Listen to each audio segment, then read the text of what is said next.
Folks, it's your boy Long Beach Joe, and I am back at it, back at it, back at it again. Ha, I'm back at it again, man. Listen, we got a lot to talk about. Jets beat the Jags 32-25. We're going to be discussing that. Also going to be discussing rumors about Garrett Wilson, Jets general manager interviews. A lot of talk about Aaron Rodgers, whether he should be back next season. We're going to be discussing it all. Call in 515-602-9639 is the number. Hold on 1 second, folks. Connect the audio. Hold on.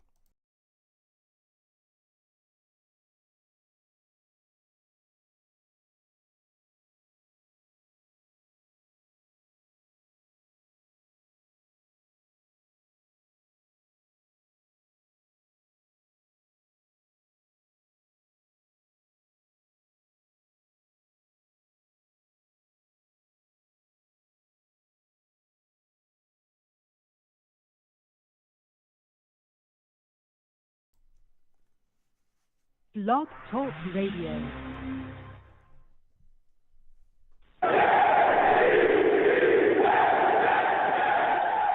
What's going on, folks? It's your boy Long Beach Joe, and I am back at it, back at it, back at it again. I'm back at it again, man. Listen, we got a lot to discuss tonight. We're going to be talking about the New York Jets. We're going to be talking about a lot of things that have been going on.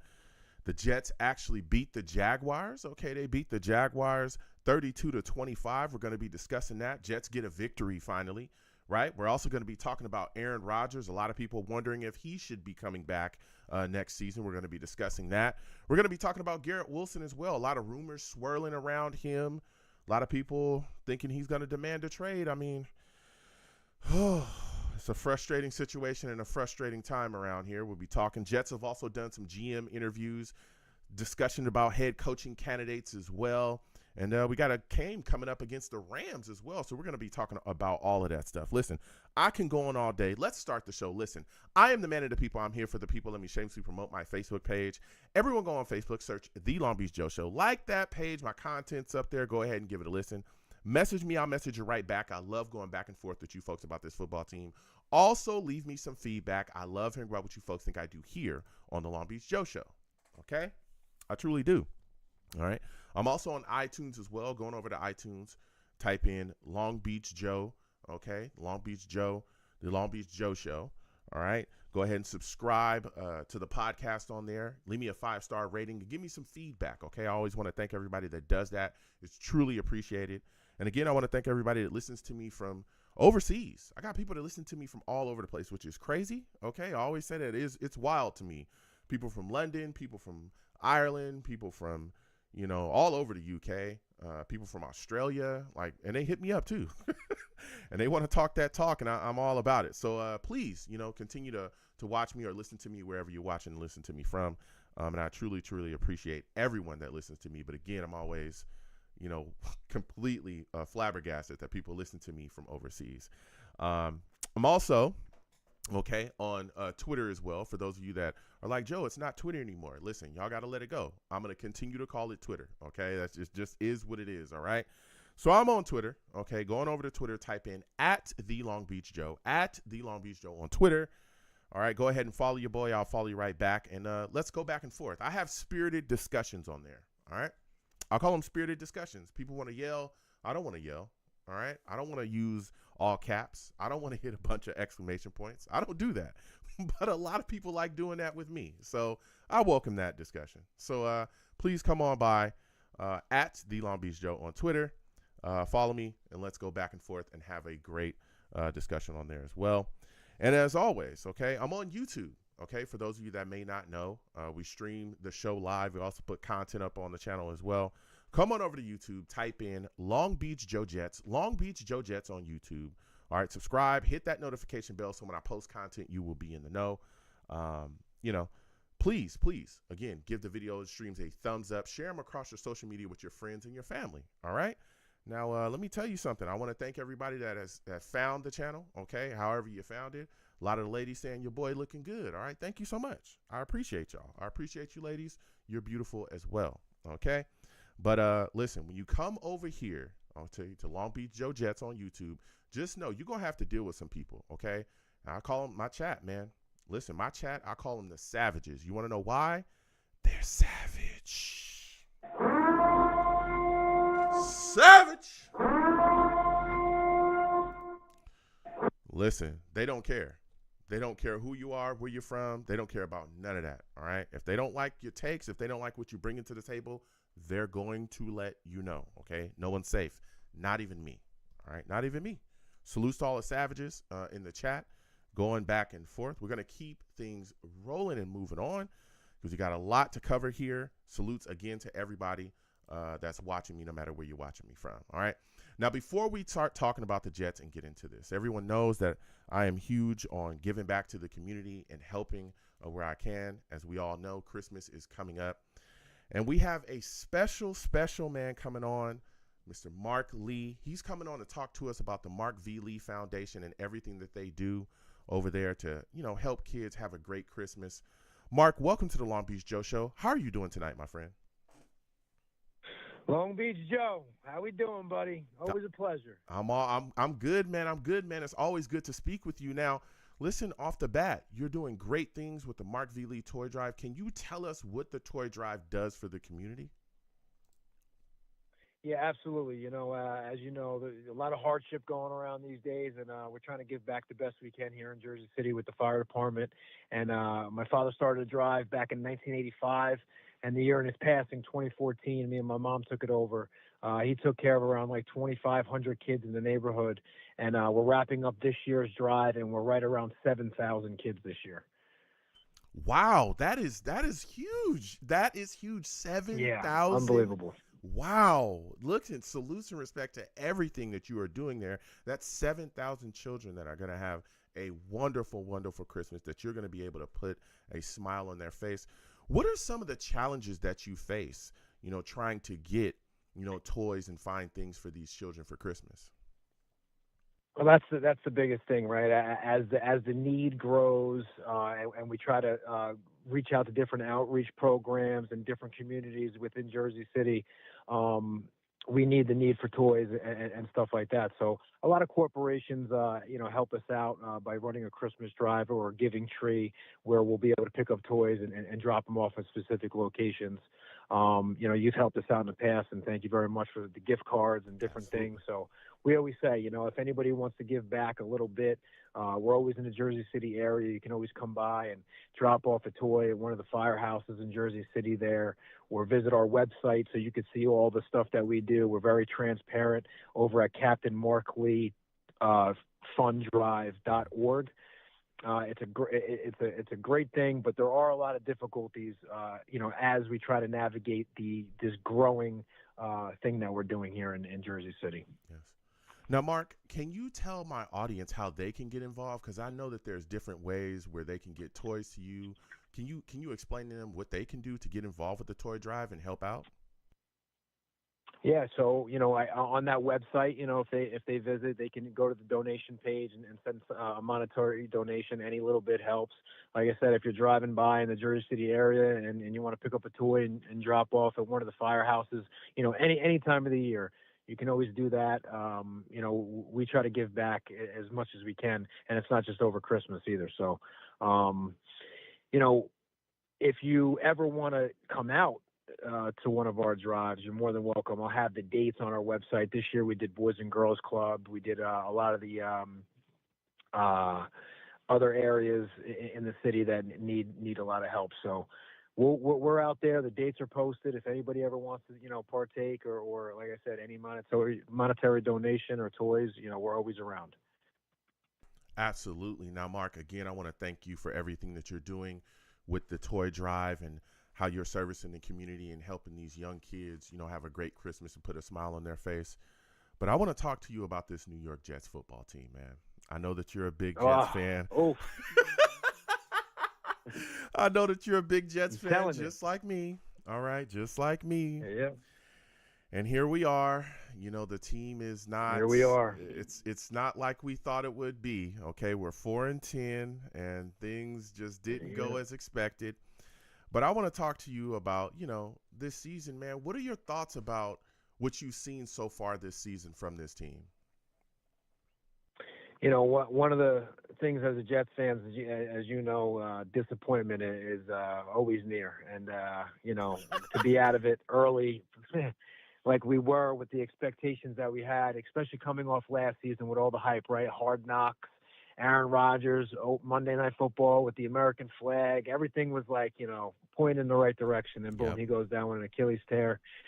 That season becomes a wash. And now you have high expectations coming into this year, him getting healthy on the men still from that Achilles. And, we just couldn't put it together. Mm-hmm.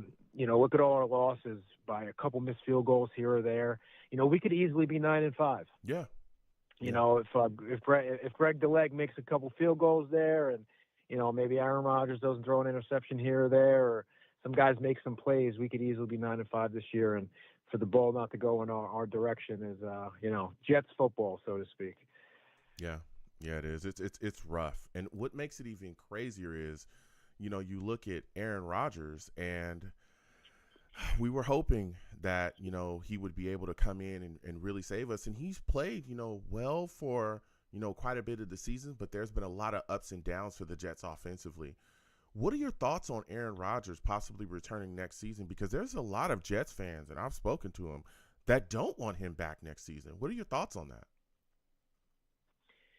Yeah, I don't think you get rid of, even though at 41 years old, you don't get rid of a guy like Aaron Rodgers, just like that. If you really think about it, our offensive coordinator, they changed offensive coordinators, the firing of Robert Saleh. There was a lot of changes internally that had a big factor on it. He didn't start off at the gate hot. I think his mobility was limited with his Achilles injury, and some people were saying hamstring stuff, which was hurting. But I'll tell you what, these last few games, he was moving around a lot better back there. He looks like he's starting to get healthy again. People forget that he wasn't too far removed from an Achilles injury, and especially at that age, it takes some time to really get back on your feet. The guy's throwing for over 3,200 yards this year, which is top 10 in the league. 23 touchdowns, top 10 in the league. Completion rate, top 10 in the league. Only 8 interceptions. People give Aaron Rodgers a lot of because of the things that he does outside the game. Yeah. I think people give him a hard time. Plus, New York media is not easy to deal with. Nope. As we've seen all through the years with Sam Darnold, with Zach Wilson, it's very hard to thrive in the New York limelight. So, he needs to play a little bit better early on, but I feel like he's playing well now. Enough to bring him back, bring these guys back, put some more key pieces around them. I think we still draft a young QB that he can help mentor and develop. And then our defense needs to be that top 5 defense again. Let's not put all the blame on Aaron Rodgers here. Yeah. We had an opportunity to win that Miami game a few weeks ago, and right before halftime, 30-something, 50-something seconds left, they drive down, they get a field goal. Same thing at the end of the game to tie it up to send it into overtime. You can't just put all this blame on Aaron Rodgers. So I would love to see him back in that green and white next year, and hopefully we can get the pieces around it and really have that season that I thought we were going to have this year. Yeah, I think that would be a great way to go as well, especially when you talked about being able to draft a young, QB behind him and have him sit and really learn the game instead of thrusting him immediately into a starting role like we see the New York Jets do with countless other QBs and kind of, put them into the fire before they're really ready. Especially when you look at this class, you talk to a lot of analysts and they're saying, there's a lot of guys that need some work that are, kind of projects, they need some time to really sit back and get the game, get their feet underneath them, as far as, what's going to be happening at the NFL level. And even the injuries that you spoke about with Aaron Rodgers as well, that hamstring injury, a lot of people don't remember. I remember that Vikings game. I don't think he's been healthy since that game, especially. That knee injury that he got, Oh my goodness! I know he was playing through that. You saw him crawling on the sidelines, like he was dealing with a lot of things, and especially Tyron Smith being terrible this year as well. He was getting blasted early, and you touched on the Jets defense as well. Listen, what happened? Because they were getting ran all over at one point. Like we couldn't stop anyone. It was insane. Like this year was insane, Mark. It was horrible. Watching this Jets defense get carved up by the ground game. I remember the Bills game when we played them. They hand it off to their running back. It's like 5 yards before he even sees a Jets defender. We're getting blown off the ball. It was insane to watch that. So, there's a lot of things I think the New York Jets are going to be, looking at in the offseason. But keeping Aaron Rodgers, I think, would be a solid option for the New York Jets, especially, again, when you look at if you let him walk, you're going into the abyss because there's nothing after him that is, any remnants of a franchise quarterback, So I think that would be and you're absolutely right. Yeah. I think that would be a good move as well. Yeah, absolutely right. Yeah. What are your thoughts about? Yeah, I think, Go ahead. like you said, he like you said, he's a franchise quarterback, and even at his age, he could still play the game.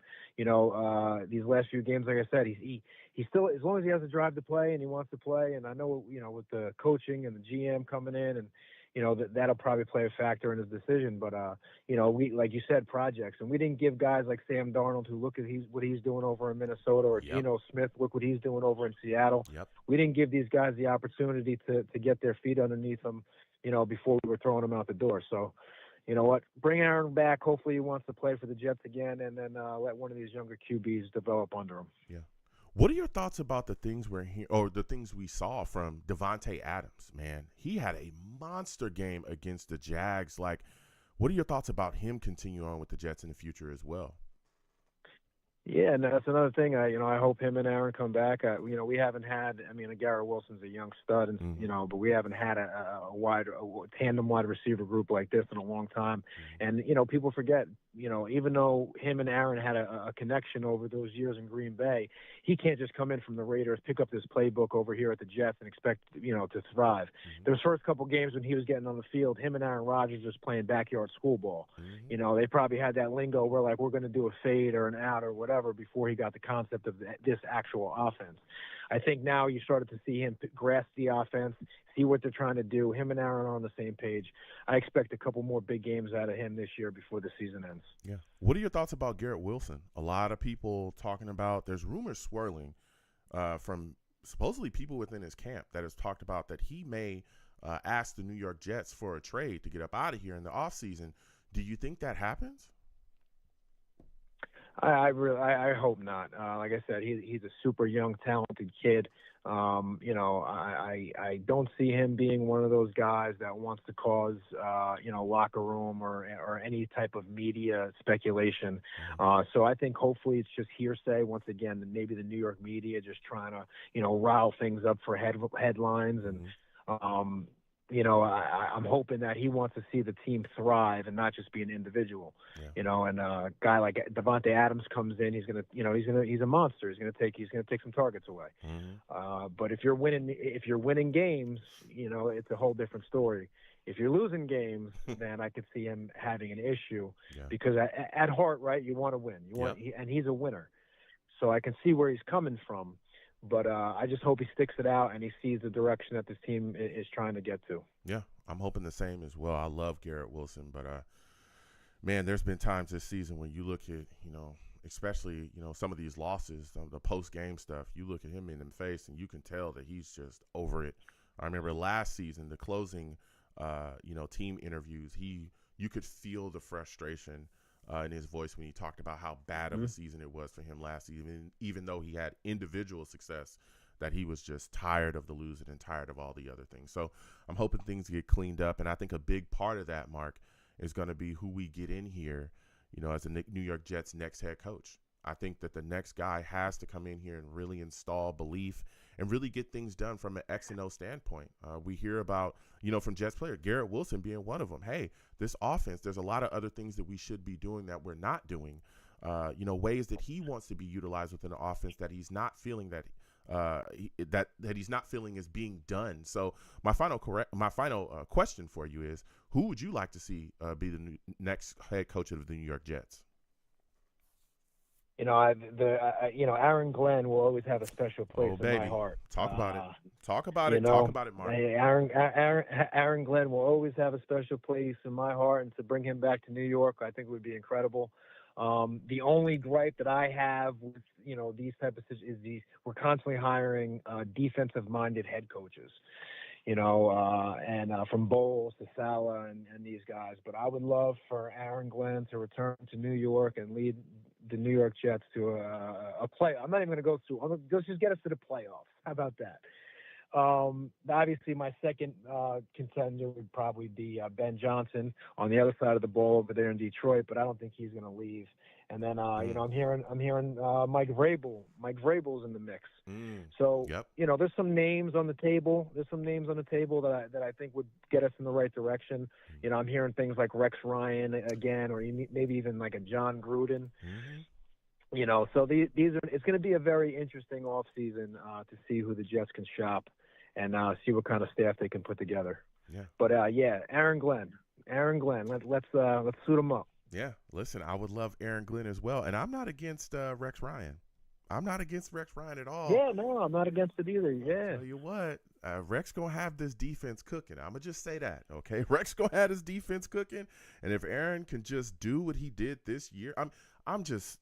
If you would have told me before the season started, Mark, that we would have Aaron Rodgers performing where he was top 10 in yards and top 10 in NFL and all these things, I would have said, it's Super Bowl time. I have no clue how the New York Jets are 4-10. I don't get it. I'm telling you. I just don't get it, Mark. And like I said, it's a field goal, a game of inches, right? Yeah. And we, like I said, we missed some key plays. We missed some key plays at crucial times, and we missed some big kicks at some times. And our defense, like I said, all they had to do was make one or two big stops here and there. We just couldn't get it done.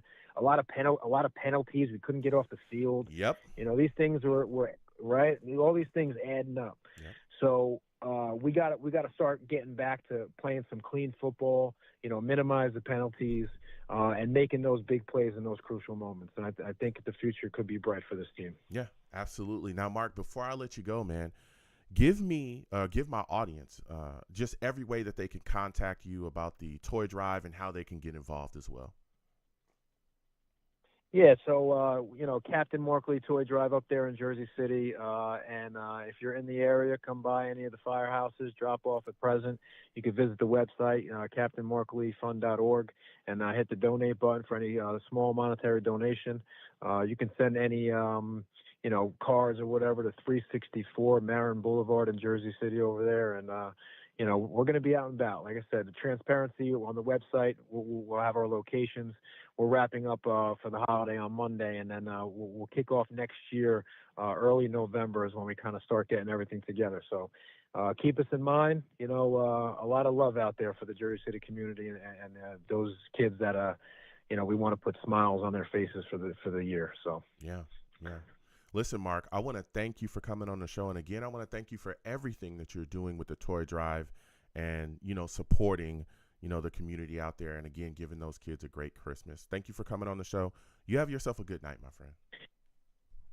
You too, Joe. Merry Christmas to you and your loved ones, and thank you for always having me on the platform to talk Christmas Drive and Jets football. Absolutely, and happy holidays to you and your family as well. You have a good one.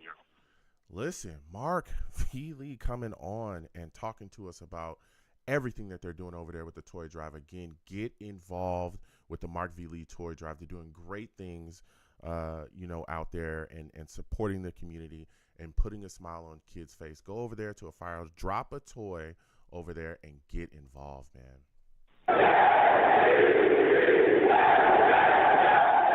Absolutely love it. Love it, love it, love it. Again, 515-602-9639. 515-602-9639 is the number. Call in. We're going to put that to the side, and we're going to continue moving forward.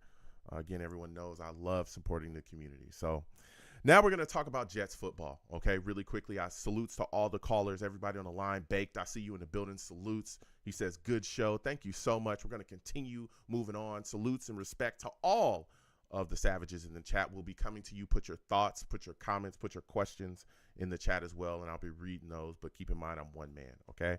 We're going to get to everything. Brick City, new callers as well. I see you. I will be coming to you. Brick will be coming to you next, okay? Sit tight, okay? Quickly, I just got to cover some things that have been going on with the New York Jets very, very quickly, okay? For those of you that do not know, the Jets beat the Jaguars 32-25. Oh, yeah. Oh, yeah. Jets snapped the losing streak, baby. It was bad. It was bad. We were finding ways to lose games. All right. That Dolphins game almost just, I lost it, dude. I lost it. All right. But the Jets get a win. Okay. Things were looking shaky in that first half. Okay. 7-13. Jacksonville was up at the half.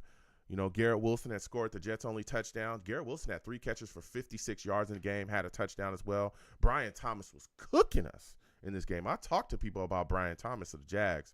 He had 10 catches, 105 yards on the day, and 2 TDs. All right. Before the half, the Jags actually hit a field goal as well to put them up again 7-13. But then the second half came. All right. This is usually where the New York Jets fall apart. But Davante Adams wasn't having it, baby. He wasn't having it one bit. Oh, boy. Woo, man. Here we go. Davante went off in the second half, dominated the second half, dominated the Jaguars and dominated the second half for the New York Jets. He had a touchdown that actually got overturned. Then they went right back to him on 2nd and goal for the touchdown, so he got it in. And I think that was his actual 100th TD catch in the league for that. The New York Jets continue to fight throughout the game. We saw Carlson miss a 48-yarder. The Jets defense was able to hold. The Jags punted. On that drive, Jets get the ball back. Aaron Rodgers drops back. 71-yard bomb touchdown for Davante Adams. That made the game 25-22. Jets are up.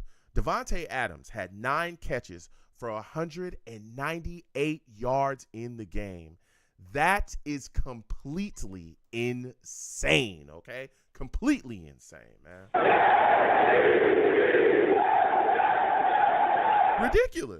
Ridiculous. And he made so many plays in the game. Now, keep in mind, okay, at this point, all right, it's 22-25. Jags get the ball back. They're able to drive down. They kick a field goal. It's tied up 25-25, okay? Now, I talked about this before, and we'll get to the calls in just a second.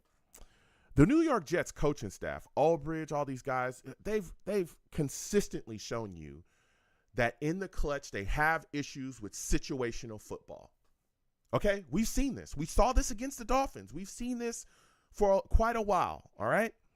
Now, the game is tied, okay? The Jets drive down, all right? They're trying to find a way to get down the field. They go to Adams on 3rd and 10. He catches it was an unbelievable catch, kept his feet in bounds for 23 yards, okay? Phenomenal catch by Davante Adams. Unbelievable, all right? Just another play that he's making.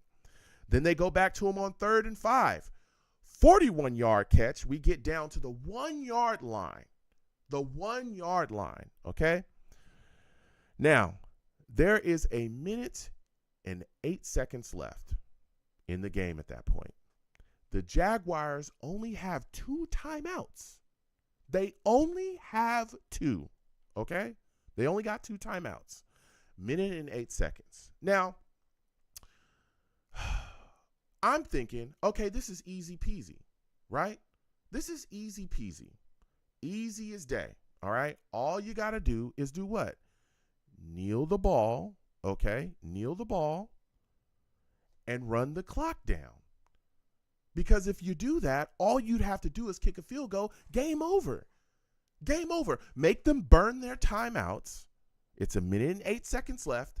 Make them burn their timeouts. You kick the field goal. Game's over. 28-25. Jets win. Okay? That's what I was thinking. Well, guess what? That's not what Jeff Aldridge was thinking. On the next play, the Jets handed the ball off and scored a TD instead of just burning the clock. Oh, my goodness. What? Bro, what are you talking about, man? I have no clue what Jeff Albridge was thinking there. I have no clue. None. Because all that did was put the Jaguars in a situation where if they get the ball back, because at that point, I think it was 1:05 left. They get the ball back. If they were to come down and get a score, they get a 2-point conversion, game's over, they would win. Why would Jeff Albridge do something like that? Why? Why not just burn the clock and take the game away? Why do that? This was the same situation that we were in against the Dolphins, where they left far too much time on the clock instead of just draining the clock down and hitting the field goal. They left far too much time on the clock. The Dolphins got the ball back, were able to drive down, tie the game up, and then they took it into overtime and beat us. It's ridiculous. It's bad decision-making in the crunch time. It's bad situational football. Games are lost and won like this. The Patriots, and we hated the Patriots and Belichick. I can't stand them. But when Belichick was there, they're the best team in the entire NFL situational football. They won Super Bowls because of situational football. Because they were able to grab victory from the jaws of defeat because they knew how to utilize every single nook and cranny of the rule book and every single nook and cranny of the clock and every single nook and cranny of the game. Belichick managed like none other. Clock management, everything. He was utilizing it all to make sure that the Patriots got a W at the end of the day. And that was overlooked by this New York Jets coaching staff, Jeff Albridge. Well, Jaguars got the ball back, tried to put a score together, and eventually in their drive, Sauce Gardner ends off picking off Mac Jones, for the game-sealing interception. Okay, Mac Jones was 31 of 46 on the day, 294 yards throwing the football, 2 TDs. He also had 2 interceptions. The second one was the one that Sauce caught to end the game. So that was like, whew, Jets win, baby. So the Jets are coming off of a beautiful W. We're going to be talking about that. Also, there's a lot of people talking about Aaron Rodgers, whether he should return next season. I'll tell you this. If Aaron Rodgers, okay, for those of you that do not know, if Aaron Rodgers throws for 753 yards over the final 3 games of this season, okay, that's like, I think it's like 250 a game or something like that. He would break, okay, Joe Namath's record that has stood with the New York Jets since 1967, okay, for most passing yards in a single season with the New York Jets. That's a franchise record. 4,007 yards. He would break that. Oh, my goodness. It's crazy. Rodgers has also come out and talked about, the possibilities of the future. He said if he decides to keep playing and the Jets want him back, he would be open to mentoring a rookie quarterback. And he would also consider taking a pay cut. Whoa. Okay. There's also rumors swirling about Garrett Wilson as well and his future here. He actually had a filmed blow up on the sidelines where he was, not getting into it with a coach, but explaining some frustrations that he had with some things that had gone on the field. And he kind of came out and talked about it when the media asked him about what exactly he was frustrated with. He said, we've struggled in the red zone this season. I feel like sometimes we overcomplicate the game of football that we play. Me and Adams pride ourselves on a lot of different things as far as playing receiver. And we were brought here for a reason. If we're struggling in the red zone, I feel like the fade route is a safe route to go to as far as that.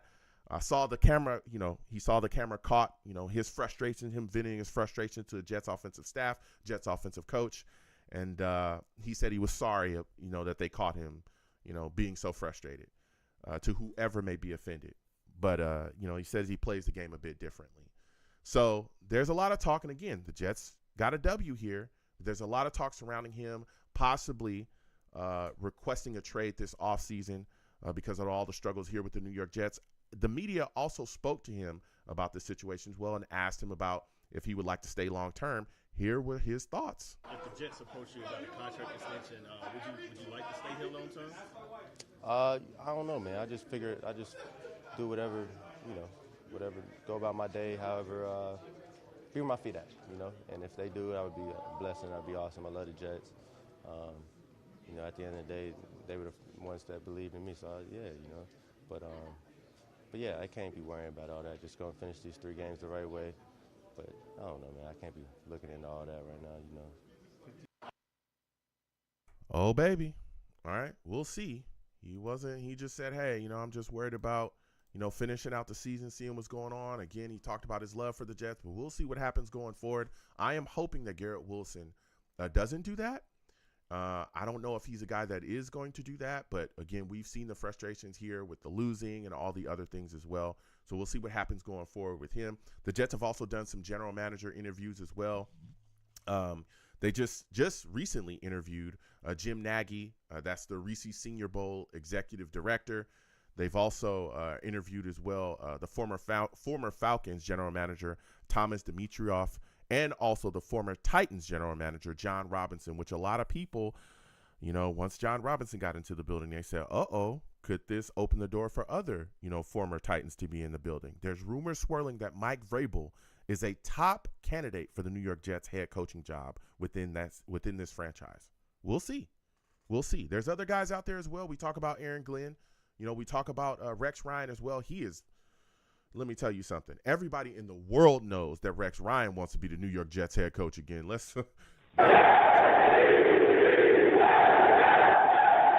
He is not shy about letting you know that he wants to be in the building. I wouldn't push that name out the door as well. A lot of people talking about Ben Johnson, Cliff Kingsbury, Todd Monken, Vance Joseph as well, and Joe Brady too. There's some Jets fans that want Joe Brady in the building as well. I think all of these candidates are, you know, this is a solid list of names, but we'll see what the New York Jets do, how the coaching, you know, search ends up. Again, we got to make sure we get a general manager in the building, and there's some guys out there that I think are definitely, you know, going to be looking to see what's going on around here. We'll see. Again, I think the Johnsons could be a deterrent. The fact that Woody Johnson, you know, Chris Johnson, they've ran a lot of people up out of here, and so we'll see what happens with the New York Jets and how they, you know, put their staff together. We also got the New York Jets upcoming game against the Rams as well, so we'll be talking about that too. But we're going to get to these lines. Again, 515-602-9639. 515-602-9639 is the number. Call in. We're taking all callers. Again, when you call in, please be patient. We're getting to everybody, okay? We're getting to everybody. Trust, all right? Also, no cursing on my show, all right? Please give the stream a thumbs up. Subscribe if you haven't already. Hit that notification bell so when I post content, you will be in the know, all right? Also, share the stream across your social media with your friends and your family. If you want to give to the platform, Super Chat is at the top. Cash App is at the bottom of the screen. Anything you give to the platform is greatly appreciated, okay? And again, if I haven't said it already, happy holidays to everyone out there, all right, listening to me no matter where you're listening to me from. I truly appreciate y'all. All the savages in the chat, again, please put your thoughts, comments, okay, questions in the chat as well. Salutes to Baked. He says, definitely keep Rodgers. Rex Ryan, he's talking about Rex as well. He says, Rex Ryan, he wants him. He says, we need a cocky, tough coach. Listen, Rex would bring a level of belief in self to this team, a level of cockiness, a level of and again, Rex is also a guy that players will run through a wall for him. And he's not just a guy that's lovable. He can coach. He can really coach. 2 AFC championships back-to-back. The last time the Jets were in the playoffs, he was the head coach. We haven't seen any success since him, okay? But again, there's other candidates. Aaron Glenn, I think, is a wonderful candidate to come back here. I like Cliff Kingsbury as well, all right? But again, a lot of the things, you know, future holds. Ben Johnson will be wonderful. I like Ben Johnson too, but I don't know if that's realistic, all right? But we will see, all right? So again, please call in 515-602-9639. Don't curse on my show. That's my only rule, okay? Don't call in here cursing. You call in here cursing, I'll get you out of here fast. I'm talking fast. Faster than we got Adam Gase out of here. That was fast, man. That's the last thing I want is another Adam Gase to come into this New York Jets franchise. I was so glad that he is gone. Oh, my goodness. Let's find the right guy to get into this building.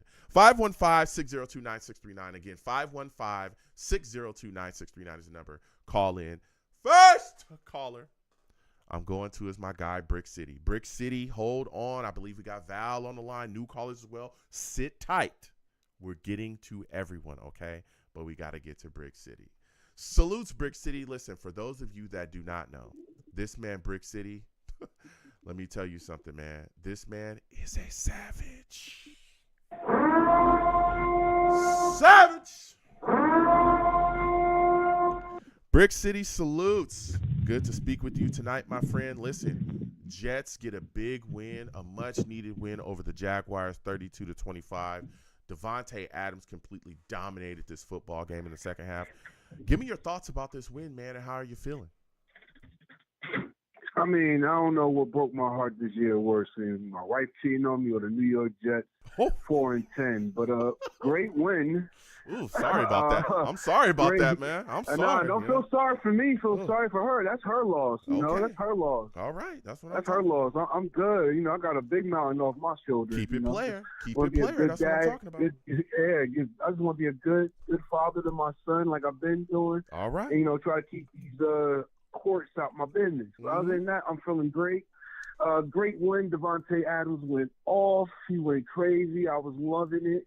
I got a chance to go to the Rams game actually this Sunday, so prayers for me, prayers. Definitely want to take pictures and everything. I definitely want to be there because I think that's going to be a shootout, man. I think that's definitely going to be a shootout Sunday. I got some good feelings. I want Aaron Rodgers back. I know a lot of people don't want that scenario, but let's be realistic, right? Who is out there? There's nobody out there. You know, then everybody say, well, let him mentor a young quarterback. I mean, Jordan Travis, and he's still on the roster. I mean, yes, we have the kid in bubble wrap, and I know he had the injury, and I know when he's able to play football again, it'll be close to 20 months since the injury by the time. But you know, I think he'll be 24, something like that next year. Yeah, I'm still young though. I mean, I don't understand why people, you know, is like, oh, would you gotta be 20? No, he's still young. I mean, the guy sat behind Aaron Rodgers. If Aaron Rodgers is our quarterback, let him. And if we can retain Tyrod Taylor, which I hope we can, let them battle it for QB2. And let's see what the kid got before we shun him into the darkness. I mean, that'll be a waste of a pick. You know, by Joe Douglas. You know, into the shadow realm you go.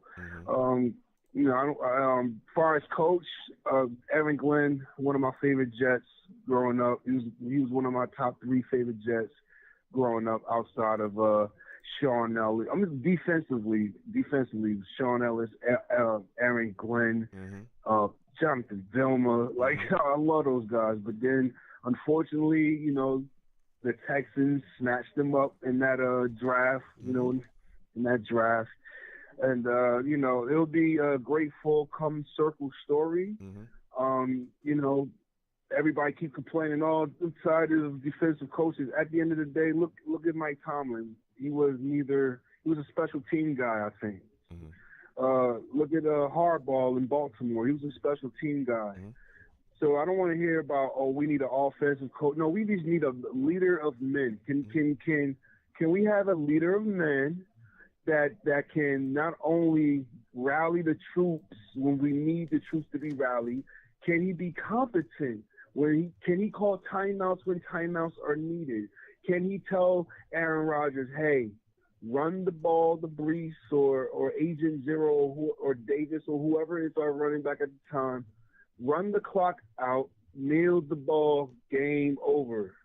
But unfortunately, let's be honest here, we are the Jets, and good luck doesn't come our way. So I believe in that scenario, we don't trust the kicker.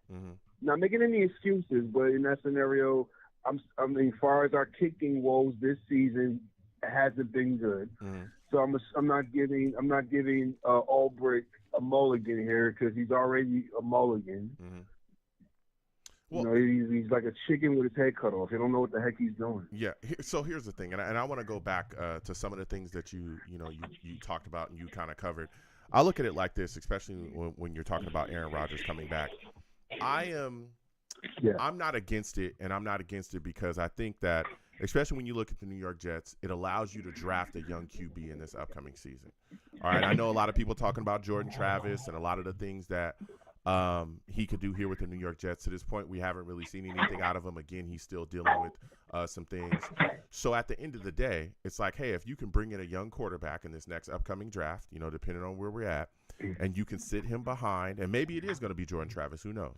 But you can sit him behind, Aaron Rodgers for another season. You bring back Devontae Adams. You try to figure out a guy that's going to be able to come in here and figure out this defense and get them back to the elite status that we all thought that we were getting coming into this season.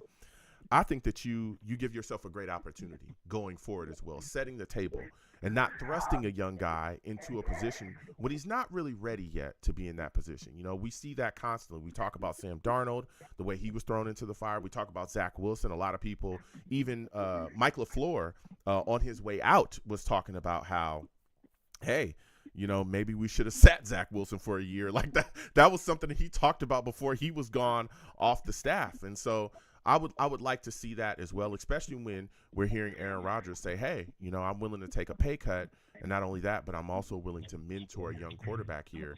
And I think that would also be big on retaining some guys too, guys like Garrett Wilson. And that's where I want to go next with you, man, because man, oh man, Garrett Wilson, you look at his situation, there's a lot of people saying that he may demand a trade this upcoming offseason. We're seeing the struggles and the frustration with him. Not. What are your thoughts about that, man? Do you think that he will request a trade this offseason due to the Jets losing? Only way I see Garrett Wilson requesting a trade if Aaron Rodgers is not there.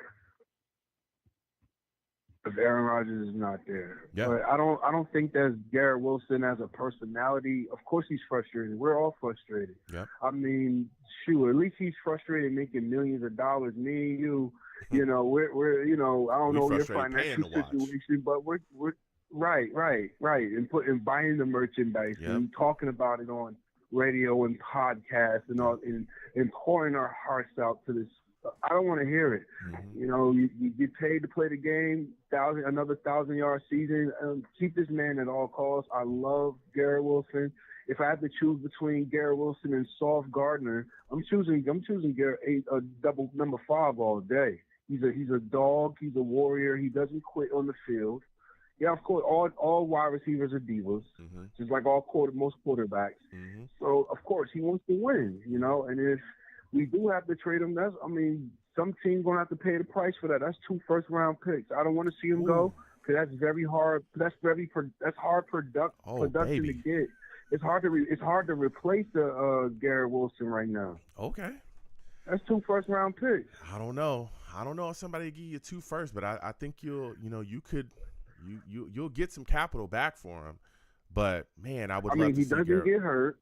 Yeah, he doesn't. This is his 3rd year, another 1,000-yard year. Mm-hmm. Imagine with him and Matthew Stafford, Nakua who?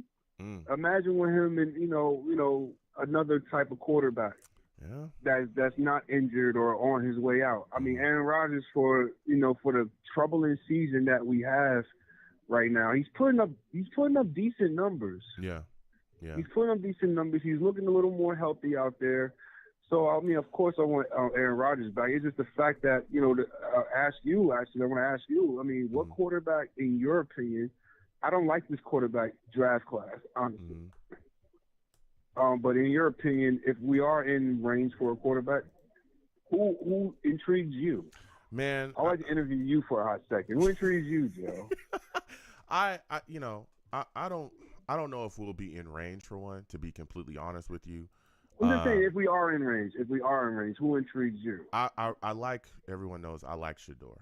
I really do. But I don't know when he comes off the board, to be completely honest with you. Oh, yeah, he's gone. Yeah. He's gone. I don't know. I know that there's a lot of love for Cameron Ward as well. I'm not against Cameron Ward either. I think Cameron Ward. Oh, that's the kid from the U? That's the kid from the U, yep. That's the kid from Miami. Is he a little small, though? That's the one that's a little small. No, I think he's like 6 foot. He's like 6'1" or something like that. 6'1", 6'2", 6'3". He's not. Yeah, he don't consider him small as quarterback. Yeah, I don't necessarily. I don't consider that small at all. But I think that I like Shador, but I don't know where he's going to be up. So that's why I'm saying, like, it's going to be really tough for the New York Jets, as far as selecting that quarterback. Because then I think, all the rest of the QBs coming off the board are going to have a lot of, project-y kind of things to them. And so whoever we do take, if we do take a quarterback in the first, it's going to be imperative to sit them behind Aaron Rodgers because you're not going to have those guys starting off the bat. Of course. Yeah, I mean, if I do, if Ward is available, yeah, I'll take him out. I mean, I like his legs. He got a decent arm. Yeah, have him sit for a year, you know. But in the scenario that we don't sit him for a year, I don't think that would be Travis, good. I mean, what's the worst that can happen? You said take Travis Hunter. No. I said Jordan Travis. Oh, Jordan Travis. So let's see, I guess we can see. I can see. Let's see what Jordan Travis can do, or at least a year of Tyrod Taylor. Mm-hmm. But as far as coaches, though, I would like to ask you this, and I don't want to hold up the line. I know there's a lot of callers out there, and I want to give out shout out to Mark from Jersey City. I'm from North New Jersey, so we're not that far from each other. Okay. And brother, I work with Enterprise, and link up with me. I think Joe got my social media. Anyway, I think Joe got my social media. Mm-hmm. Link up with me, brother. If you need any help with the toy drive, I'm dead serious. If you need help with the toy drive, let me know. I'm going to see what my company can do, even if it's something after the holidays or something, because I like to give back to people in need, especially the children of my father and myself. So I just want to say that real quick. Listen. Before we go to the next question, what I want you to do, Brick City, is after the show or even after you get off, hit me up on X. Because the Instagram is I don't tripping. have X. Oh, you don't have X? Yeah, I don't have X. Okay. I think you got my Facebook though. Okay, yeah, we'll figure it out or hit the show's Facebook page. Just hit the show's Facebook page, and I'll get you in contact with Mark Veely as well, whether it be through their website or something like that. All right. Yeah, I can give my personal number. That's not even a problem. Okay, awesome. Okay, so your question, just to finish, and again, thank you for your offers and what you want to do. Yeah, no problem, man. I've been, like I said before, many times that I call, we're Jet fans. We're all family. Mm-hmm. At the end of the day, we're all family. We're all in this together. Yeah. I just wish Woody Johnson understands that. In the coaching scenario, in the coaching scenario, I know you mentioned Aaron Glenn, but let's say Aaron Glenn is out the picture in this scenario. Mm-hmm. Mike Vrabel. I will go with Mike Vrabel only if Stefanski shakes free, because if Mike Vrabel becomes our head coach and somehow he can bring in Stefanski as the offensive coordinator /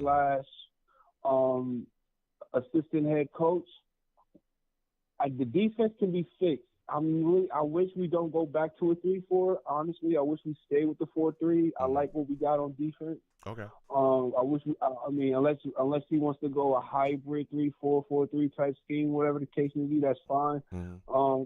I think the defense, whoever the D coordinator will be, I trust Mike Vrabel in that spot.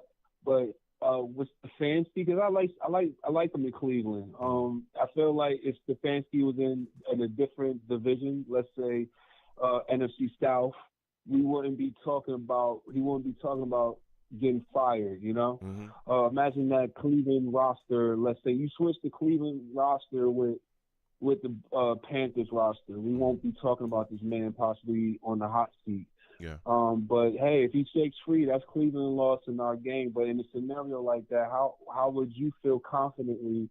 Let's say Rodgers is still on the roster. Mm-hmm. We got a proper GM. We got Mike Vrabel, and let's say Stefanski do shake free as our offensive coordinator. How confident, as a Jet fan, would you going into next season? How confident would your 1 to 10 confidence would be? I would be. Mine's at an all-time high. Yeah, I wouldn't be against that, but again, you'd have to see how much Rodgers will want to mesh, or what are they going to do with the offense exactly? Because we know that there's a certain way that Rodgers wants to run the offense. Can him and Stefanski get together, really get rolling? Can they mesh together? Can that work? But I wouldn't be against it. I wouldn't be against it at all. I do think that there needs to be someone else brought in. Hackett should not even be here. He should be gone next season, period. I know that he's just not the guy calling the plays, quote unquote, but I don't want him involved in the offense anymore, period. I don't want him in the room. No, he's out the door. Yeah, he needs to be out the door. That needs to be over. So if we're gonna go forward, whoever's gonna be able to bring some type of innovation to the New York Jets offense, and it's whoever's going to be able to bring some motion, bring some different things. Because look, I like what we're doing here. I think, and again, everybody's saying Aaron Rodgers is putting up decent numbers. Aaron Rodgers is top 10 in passing yards right now. He's about, if he gets over 753, he's going to smash this, single season, passing record that has been, here with the New York Jets for Joe Namath since like the 60s. So if he can do that here with this, I'm telling you, you get a guy in here that can bring in a fresh mind, get some motion, start utilizing guys, Garrett Wilson, Breece Hall in different ways. It's going to be huge here for the New York Jets. So if Stefanski is the guy, and if he shakes loose, we'll see, because there's a lot of talk about a lot of different things. I think he is the guy. I mean, look what he did with look what he's doing with Jameis Winston. Look what he did with Baker Mayfield. Look, I mean, yeah, Deshaun Watson was a disaster, but that was on Deshaun Watson. I mean, heck, Joe Flacco got off the couch, wasn't even playing football, and this dude almost took the Browns to the playoffs last year. Yeah. So Stefanski, he's there's the a lot type of talk offensive about guy we need. Yeah, there's a lot of talk. Listen, Todd Monken, there's a lot of talk about him as well coming in and possibly being a head coach. I wouldn't be against that. That guy has a history of being able to work with guys. Too much. I'm telling you, I don't know too much about. I'm gonna tell you this: Todd Monken made Ryan Fitzpatrick functional in a system. Like, had him looking good. He was throwing bombs out there with the Bucs. It was crazy. And that Todd Monken was doing the work. So there's a lot of things that Todd Monken has done as well. There's a couple guys, man. Cliff Kingsbury, I think, would be good here too. There's a lot of different names, different guys. Yeah. Cliff Kingsbury would have been my number 3rd choice. And I'm not against bringing a defensive guy in the building either. I like Rex Ryan, like other guys as well. So before I let you go, Brick City. But the thing is with Big Rex, I love Sexy Rexy. Rex Ryan, if you're hearing this. Brick City Jet fan loves you, adores you. Heck, my PlayStation handle is still JRex973. So, Rex, I love you, but I think the game has passed you by, my brother. Oh, man. I think the way the NFL is right now. We'll see. I think because how the rules is and everything, I think it's not meant for an overly aggressive style of a Rex Ryan defense. Now, far as leader of men, Rex is it. Rex is it. Rex's problem was just building a roster. That was his problem. His problem was not coaching. But is that really a problem? Building a roster. Is that a problem of his? Because he wasn't the guy controlling the roster building. It was the general managers we had. Can you blame him for like John Izek? And you can't blame him for that. I'm just being devil's advocate here. I'm just giving you that side of the coin. I'm just saying, to answer your question, I think he's the head coach, right? And he has the clout to say something at that point, because you went back-to-back AFC Championship games. So at that point, you have the clout to speak of. Now, if Woody, threatened his job or did some sleazy billionaire Vince McMahon type of ethics, then I can't blame Rex Ryan in that. I'm trying not to curse. I'm trying to be family friendly as possible. Thank you. But yeah, Woody got to go. Yeah. Woody either got to go or he got to just stay the heck out the way and keep your kids out the locker room. Why Miners is in the locker room? Brick City, that ain't happening.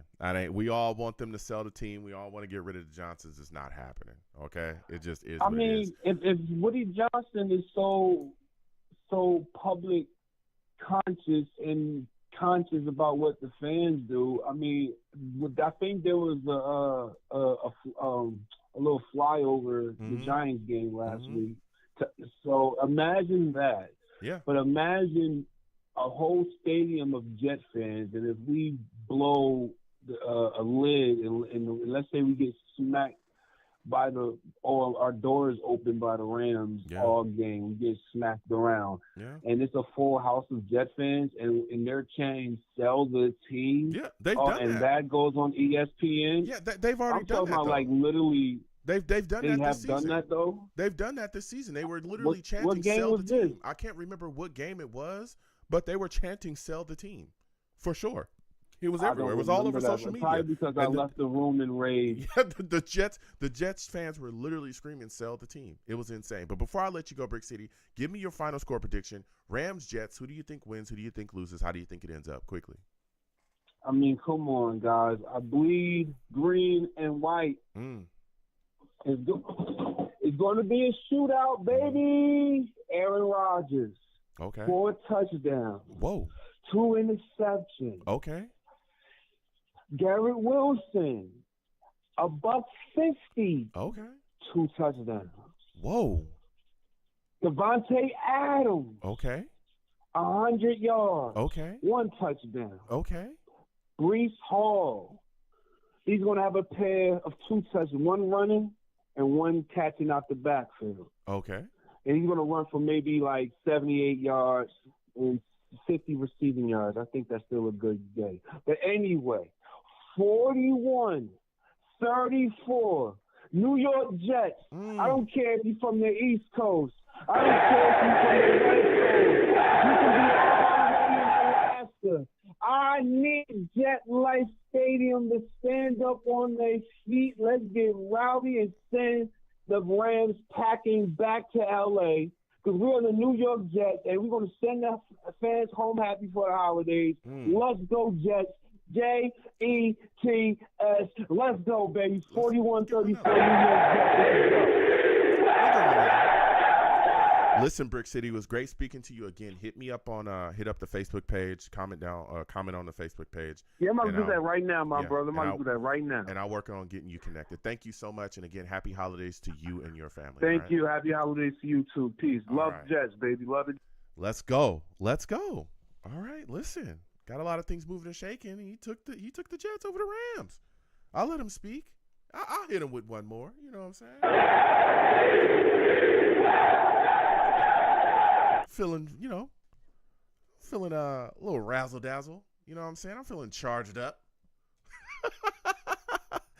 I don't know, man. There's a lot of things going on here. We'll get back to these lines again. 515-602-9639. 515-602-9639 is the number. Call in. Next! I think we're going to Val here. Let me make sure that this is Val. Val, is this you? Is this Val? Is this Val on the line right now here? Is this Skype caller? Is this Val? Yeah, this is him. Oh, hold on. Hey, let me Madden range good? Hold on. Let me show you some respect for those of you that do not know. Val, he's a savage. Savage. Dun, dun, dun, dun, dun, dun, dun, dun, dun. The circus has begun, ladies and gentlemen. All right, Val's on the line. Salutes to you, Val. It's been a little bit. All right, but your boy's back here, and we're talking that talk. Salute. All right, we talking Jets here. Jets. See, man. Listen, Jets get a big win. Okay, over the Jags, 32-25. Devontae Adams, man, 198 yards, 2 touchdowns. What are your thoughts about his monster day, man? Listen, man. Yeah, he balled out. Devontae Adams this was definitely his show out game. I mean, the catches. I mean, basically the catches that he was catching was just amazing. Garrett Wilson did his thing. Aaron Rodgers, he's looking a little bit more healthier. I still want to see him in cold weather as well too. But him being in warmer weather and him looking more comfortable, I definitely see a lot more improvement and stuff. And the offensive line, I don't think a lot of people are talking about that. It definitely got better as soon as Tyrod was out there, off the left side. Yep. Talk about it. That's something that, and honestly, he's actually a little bit better too. I can't even lie too. So offensively side. But so I think the run game needs to be a little bit better. But other than that, like Devontae Adams had his outstanding game. And I just think the play calling, I'm not going to say it's bad, but it's actually a little bit better than what it was in the first half of the season. I'll give him that. Okay. Todd Dolan started doing the same a little bit. Yeah. Let me tell you something. And speaking on Aaron Rodgers, his movement, he actually led the Jets in rushing. I think he had 45 yards. He was moving outside the pocket, picking up first downs. Yep. He was looking good. And I've talked about this the entire season. He was playing injured, man. It is clear as day. You can tell the difference that he's able to. I think so, too. Yeah, you can see he's getting away from sacks, getting away from pressure. moving around, getting outside the pocket, extending the drive, extending the plays, and still being accurate down the field. And you don't see him being so timid and so afraid to, take the big shot to where he's like, oh my goodness, he tenses up. You're not seeing that. You didn't see that against the Jaguars. So I'm out there doing a lot of things. I think he's getting healthy, especially after that Vikings game. I thought that knee was done. It might have been, a good idea to sit him down a couple games, and maybe have him heal up a little bit, but I don't think that they were. I don't think he was willing to sit down. Yeah, I don't think he was willing to do that either, and I don't think that would have after helped the looking at Jets his as far as out on the field. documentary, I can tell he's not willing to sit down. Yeah. He wants to be out there. I just seen his documentary, and I see the type of exactly. Yeah, I seen some of the way how he is personality-wise. I can tell. Like, he's not going to listen to that. He's going to go out there if he could walk, for sure. So he's not the type of person to sit down. Plus, him being in Green Bay, he just got when they drafted a quarterback in the back, like as a backup, he had a little bit of problem with that. So if Tyrod Taylor would have came in and actually did well, it would have been tough, with the whole media saying that, that he's basically keeping him back. So he couldn't have that narrative out there. So. Yeah, that's how I feel, in my opinion. Yeah, and again, he gives us the best chance to win. We know that. Tyrod's no slouch. I want to make sure I say that he's no slouch. But that's true. When Aaron Rodgers is on, he is on, and he's he was definitely on against the Jags and put together a great game. Now, I want to ask you about this, Val. We talked about Davante Adams. We talk about Aaron Rodgers.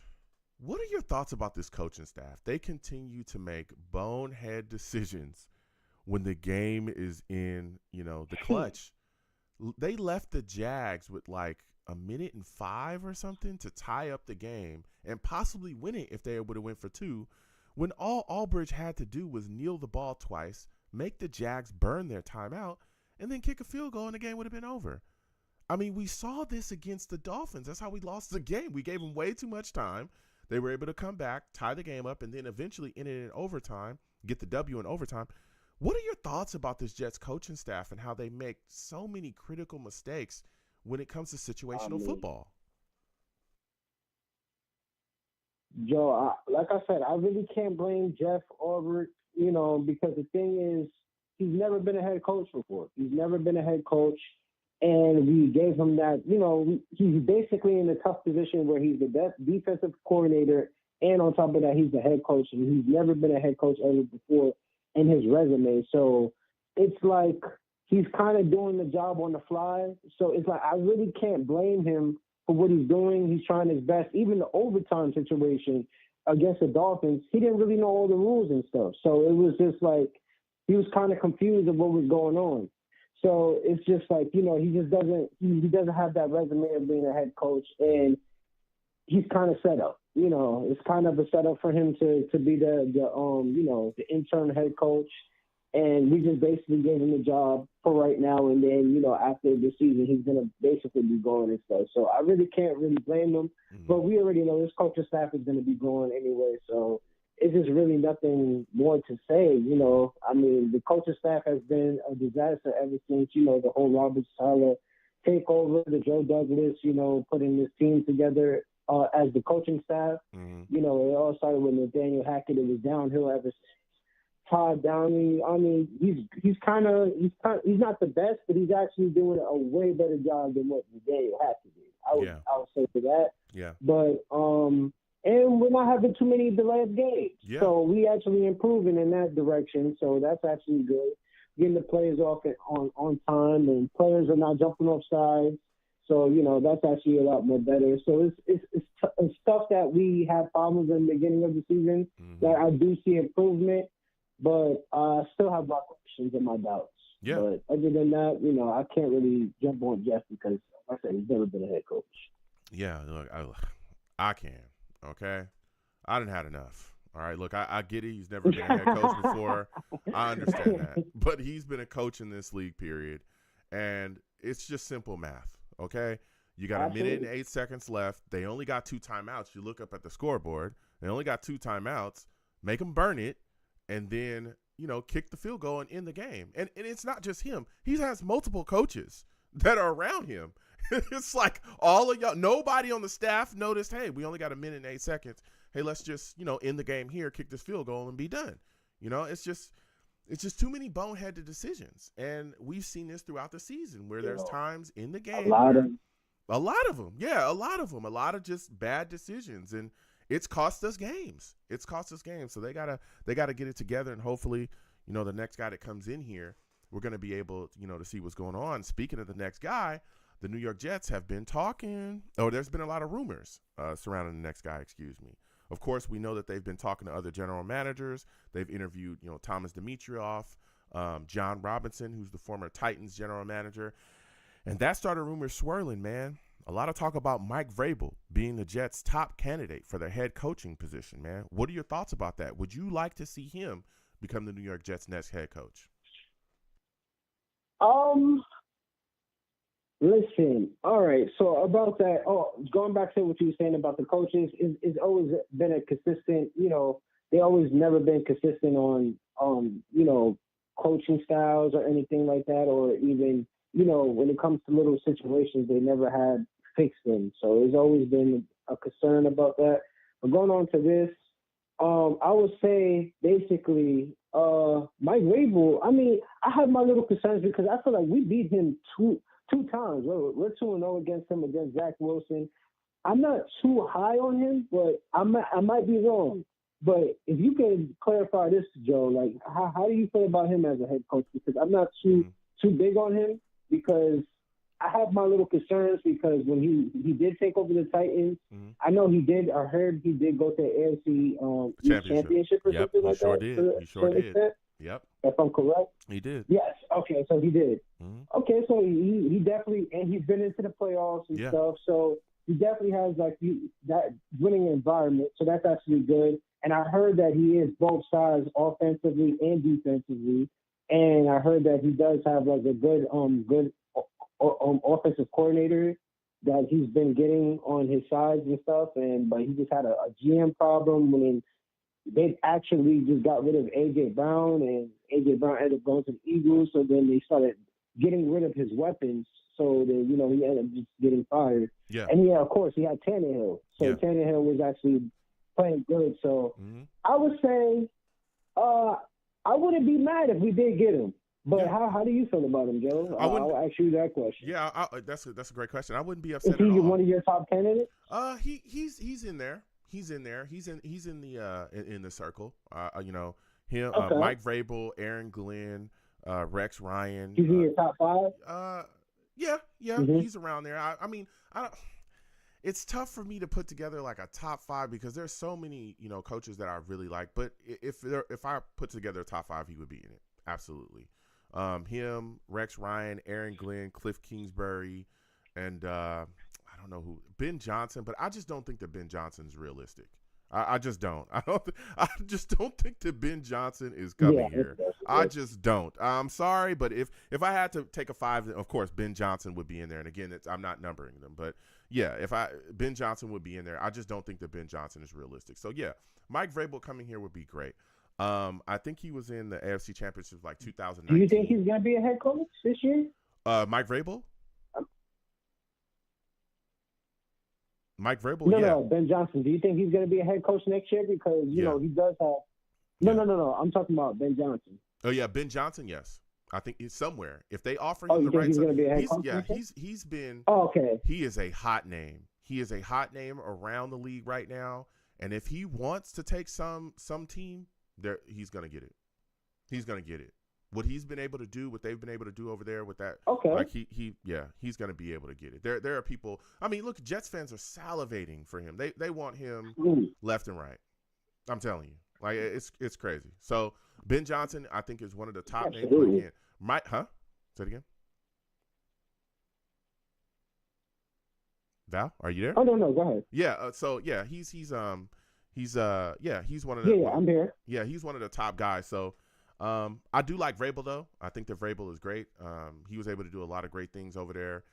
We know he's going to run the ball. He's always put together a great, staff that's been able to run very effectively. That's how they got into that AFC Championship. Him and King Henry was I'm telling you, they were just absolutely running the ball, and they would just break your back with the running game. And that defense was always tough over there under him with the Titans as well. So, I would like him to be brought into the building again. I don't think that, we can push, Rex out the door either. I like Cliff Kingsbury as well.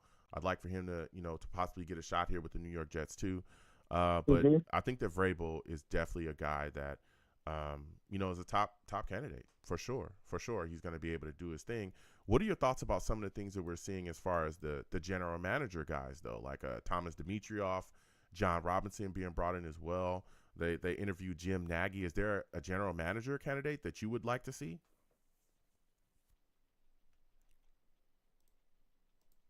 GM? Yeah. I'm sorry, say that again?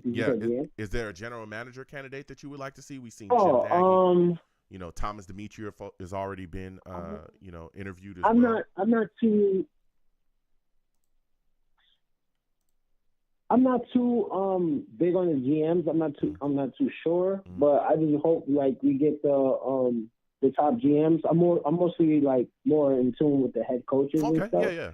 But hopefully we get a GM that is actually good, that have experience. Mm-hmm. I heard about the guy from ESPN, Reddick, that they're going to interview him. Yep, Reddick, he is a guy that is like a straightforward guy that actually, Reddick, I heard he can actually, he's going to have he's a person that I feel like could convince, like a person like Garrett Wilson who's conflicted or doesn't know if he wants to be here, because we are just seeing the signs now. I mean, we knew he was going to come to this time. So I feel like he's a person that will actually, talk to the players. He's a players guy. Yeah, I'm about to. We're going to talk about that in a second, too. He knows what he's doing and that he's going to put. Oh, yeah, most definitely. I know you are. Yeah. But, I just hope we get the best person that is available, and that can actually turn this culture around. I do want us to stay away from this one guy. I don't know his name, but the person that got rid of A.J. Brown when he was on the Titans, because I don't know what is wrong with the Jets and their fascination with the Titans organization. I don't know what's going on with that, but stay away from that. I don't want nothing to do with that. But other than that, I just hope we get the best candidate. Yeah. But I will say, like, the head coaching, my head coaching lineup, I would say it's Brian Flores, Rex Ryan, Aaron Glenn, and Vrabel. Yeah. I think that's a good solid one. And I know Ben Johnson is probably not going to be realistic or anything. So, but yeah, and Kingsbury, I wouldn't be too bad about that. The only problem with him is defensively. Hopefully, he takes care of the defensive side. Yeah. But offensively, he definitely did his thing with the Commanders and stuff. So I like what he's been doing with that. Yeah. But other than that, that's about it. Yeah. Like, I mean, there's some names out there, and I'm hoping that the Jets can land a guy. And again, I know the Johnsons are a big deterrent to certain people coming here. We all know that. But I'm hoping that, they'll be able to sell them, well enough to where we get a real coach that's going to be able to come in here and turn this thing around, because we have the talent to really be. We should be in the playoffs. Like, come on, Aaron Rodgers is top 10 in passing yards this season. He could end up breaking the Jets' single season franchise records for passing yards. It's like, how do we have all this going on and we're 4-10? I don't get it. Also, just to talk about the GM just for a second, Ray Agnew is another guy. With the I think he's assistant general manager at the Lions. He would be an interesting name as well to come in here with the New York Jets as their general manager. So I'd like to keep eyes on him. Now, you talked a little bit about Garrett Wilson.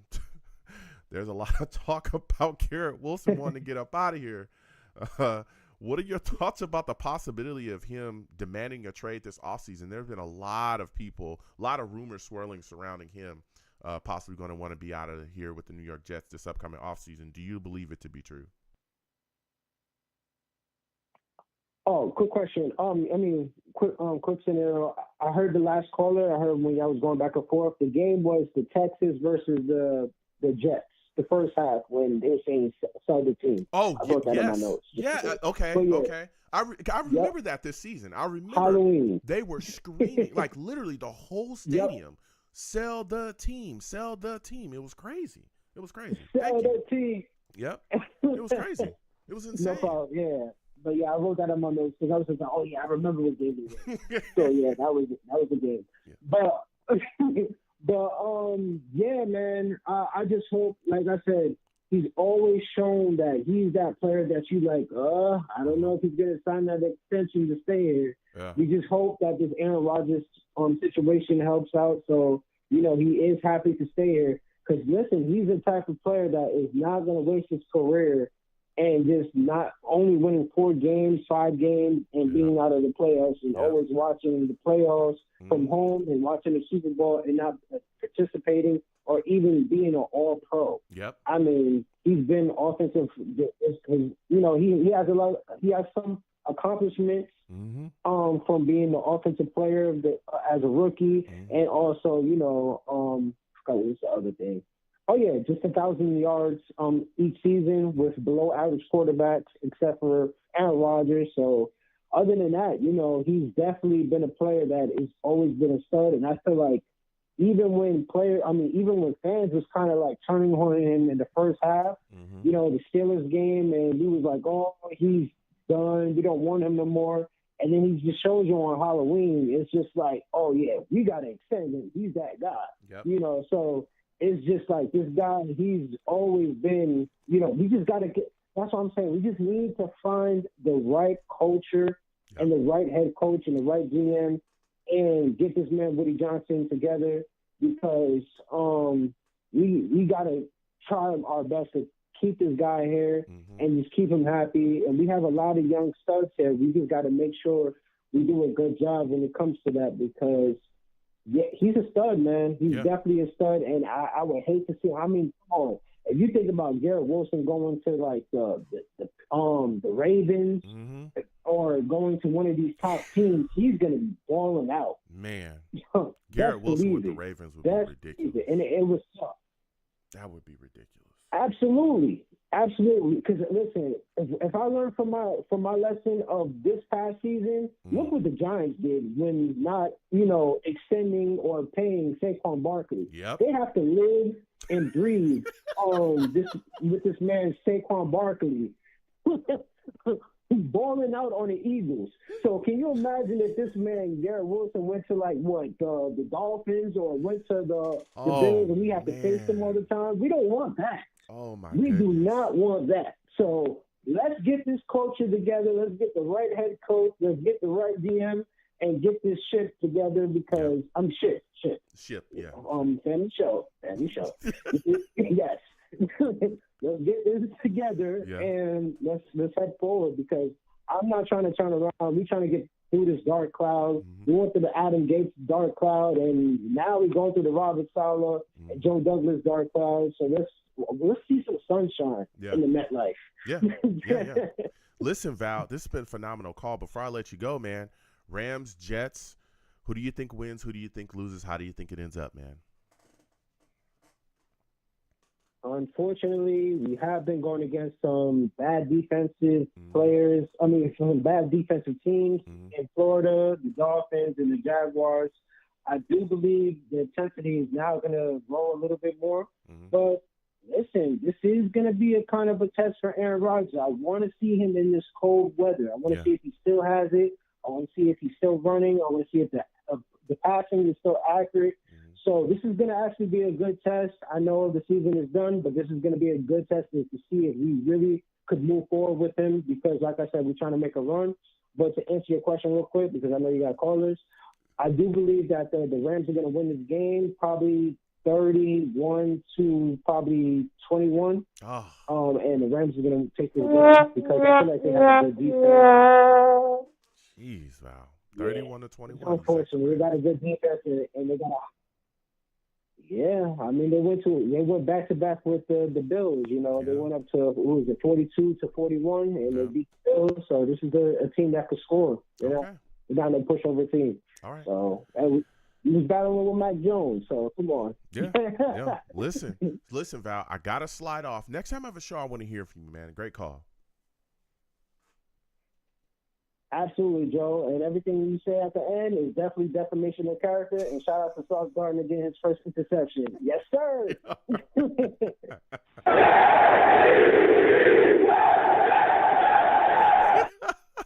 It's not defamation if it's true. It's true. There's no defamation, okay? I speak the truth here. All right. 515-602-9639 is number. 515-602-9639 is number. Call in. No cursing. Again, that was ship with a P. Okay. On the end, ship. All right. Family show here. All right. So you got to, sometimes people hear things, but it's ship with a P. Okay. All right. So we're going to keep moving, getting to these lines. Again, 515-602-9639 is number. Call in. Salutes to GVH, Savage in the chat. He says, Joe, whole time you're throwing out coaches' names. What do you think of Flores? Yeah, Brian Flores, former head coach of Miami, and learned from Tomlin, having worked for the Pats, he would be motivated in the division. I would like Brian Flores if we hired him. I wouldn't be against it. I know he went through a lot of stuff with the Dolphins. There was a lot of talks, him and the owner, he didn't want to lose and all, there's a lot of things that went on. But I wouldn't mind Brian Flores here at all. Did a lot of good things over there. GVH also said, I'd prefer an experienced coach. He's tired of poor clock management and not knowing how to lead football players and not be their friend. Yeah. So that's a great points there, GVH. And again, Brian Flores wouldn't be against it. Wouldn't be against it at all. I think he'd come in here and be a solid coach as well. 515-602-9639 is number. Call in. Next, we're going to Rusty. Rusty, we're coming directly to him. I know he's got some takes. Again, please give the stream a thumbs up. Okay, for those of you that do not know this man, Rusty, he's a savage. Savage! Rusty, it's the purge salutes. for sure. Good music. Salutes, man. Salutes, Rusty. Salute to you and fellow savages. Yes, listen. We got to talk, all right? It's been a little bit. Jets beat the Jaguars 32-25. A lot of things moving and shaking. Aaron Rodgers looked really good in that game to me. He was moving around, making a lot of plays. What are your thoughts about what you saw from him and his ability to get outside the pocket and make plays? I mean, he was definitely injured in the beginning. You can tell that. But, he still misses things. He's, I don't know.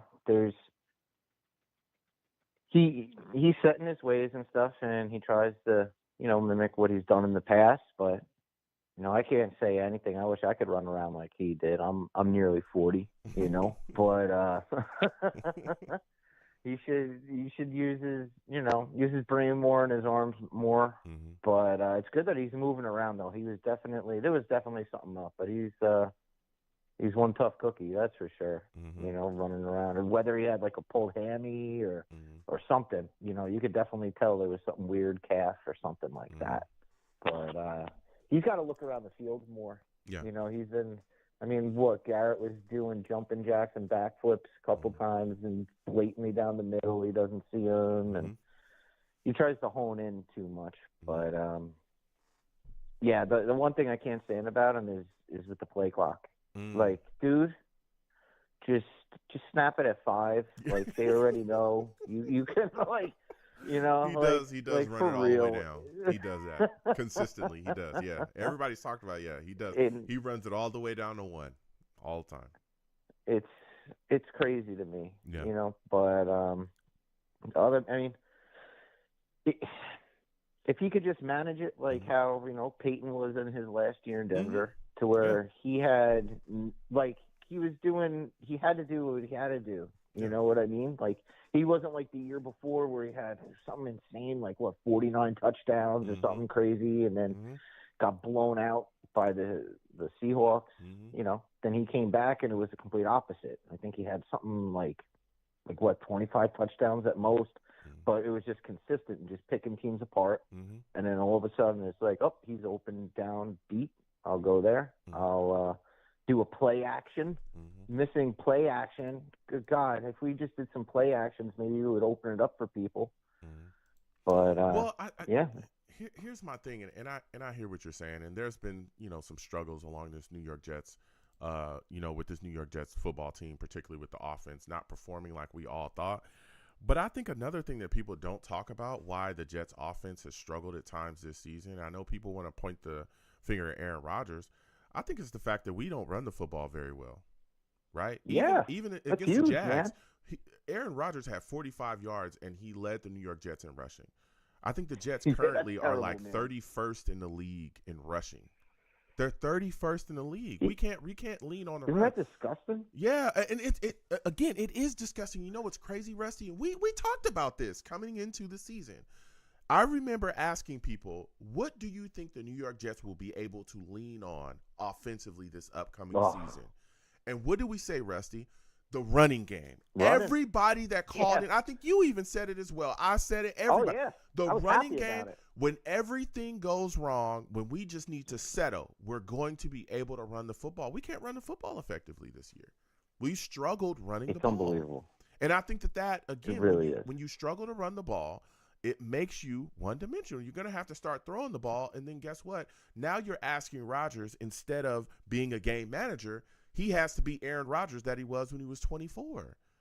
And I don't know if you're going to get that consistently from a 41-year-old Aaron Rodgers. You know, especially again when you have you also have an offensive line that now is solid with Olu out there starting. You know, at left tackle, he's been looking really good this year. But Tyron Smith was horrific. Tyron Smith was horrific. So I think that's a point that a lot of Jets fans, a lot of people don't talk about, is the New York Jets struggle to run the ball this year, which is insane when you really think about that. Give me your thoughts on that, Rusty.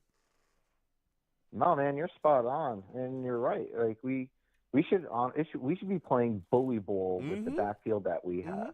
Like, what's wrong with having like a wing set where you just have, you know, Braylon out there with Brees, and then you just have what's his name, Ashton? Is that the other kid? The kid that we got from South Isaiah Dakota, Davis. the Jackrabbits. Isaiah Davis. My bad. No. Like, you know, why not have that? And then why not have, you know, get Ruckert out of there? And I'm Ohio State, the Ohio State, and you're hearing it from me. Like, dude, I don't know what's going on with these Buckeyes like that. You know, like, at least I could say when we did draft him, I was like, yo, let's get Otten. I never liked Ruckert. I never did. And then it's just like, oh, come on, man, you're doing bad for the shoe. You're making us look bad. Like, just get off the field. Put your boa in there. And everybody, you know, like, what the heck? What's wrong with your boa? Yeah. I don't know. Yeah. Ruckert must have phenomenal practice that does not transfer onto the field, because when it comes to that, I don't even know. I have to check the tape. Yeah. You know? Yeah, God. It's you know, it's strange. It's a really strange season. That's why I'm hoping that whoever the new guy that comes in here, you know, again, if Aaron Rodgers decides to stay, I hope that they come in and are able to innovate with this New York Jets offense. Okay, yeah. There's some things get again. Gibson out of there and put in Corley. Yeah, we can. That's great. Like, he's the Yak that King, and we disgusting? don't know how to use the Yak King within. I don't know what's going on. With Yeah, this we're too offense. busy puking on the field and not putting in him. You know, like, Yak, what do you mean? Like, God, I'm man. so confused Unreal. about what this offense is. Like, I don't know. I don't know. But whoever we bring in has to be able to innovate and get it together, because I want to see more motion. I want to see Garrett Wilson used in exotic ways. I want to see Breece Hall moved around within the offense as well. It's just too stagnant, too much.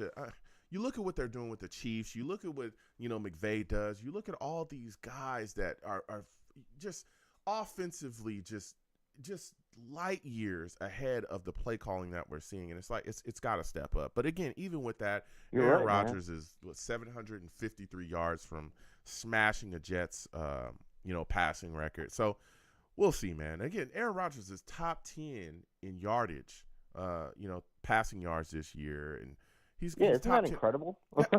And we're 4-10. I saw Rusty. that actually today. Yeah, we're 4-10. Yeah, I was like, oh my God, that. Jalen Hurts is even on there. Oh my goodness, it makes no sense, man. It's a wacky world, man. It's a wacky world, but here we are now. As we continue to go forward and talk about, you know, what's going on here, you talked about Garrett Wilson. Man, there's a lot of people saying that, you know, he may request a trade this offseason. Another guy from the Ohio State. All right, you talk about your Buckeyes constantly. What are your thoughts about these rumors swirling? The Ohio State. I like that respect on that name. Good for you, Joe. You understand, bro. Fight on, okay? I'm Trojan through and through. Yep, fight on Ohio State. No, fight on USC. Okay, Trojans, go Trojans. All right, let's not, Rusty. Let's not. You know what I'm saying? Let's not. I'm trying to be nice. All right. Listen, so we got Garrett Wilson, that could possibly request a trade. There's been rumors swirling about that. Do you think that will actually happen? Man, from that interview, it looked like his bags were already packed. Not even lying. Like he did say, yeah, I love the Jets, but he does keep his demeanor where it's just a flat line, where you can't tell if he's too high or too low. Yeah. But it sort of looks like his bags are packed. And then on top of it, then all of a sudden Devontae is getting all these huge yards at the end to where he's like, yo, man, I need my value to go up. And hopefully there's no turmoil within the locker room, but who knows? Yeah. And, it seems like Rodgers, trying to do what he can, but you see, Garrett doing jumping jacks in the middle of the field. He's not hitting him, and then all of a sudden,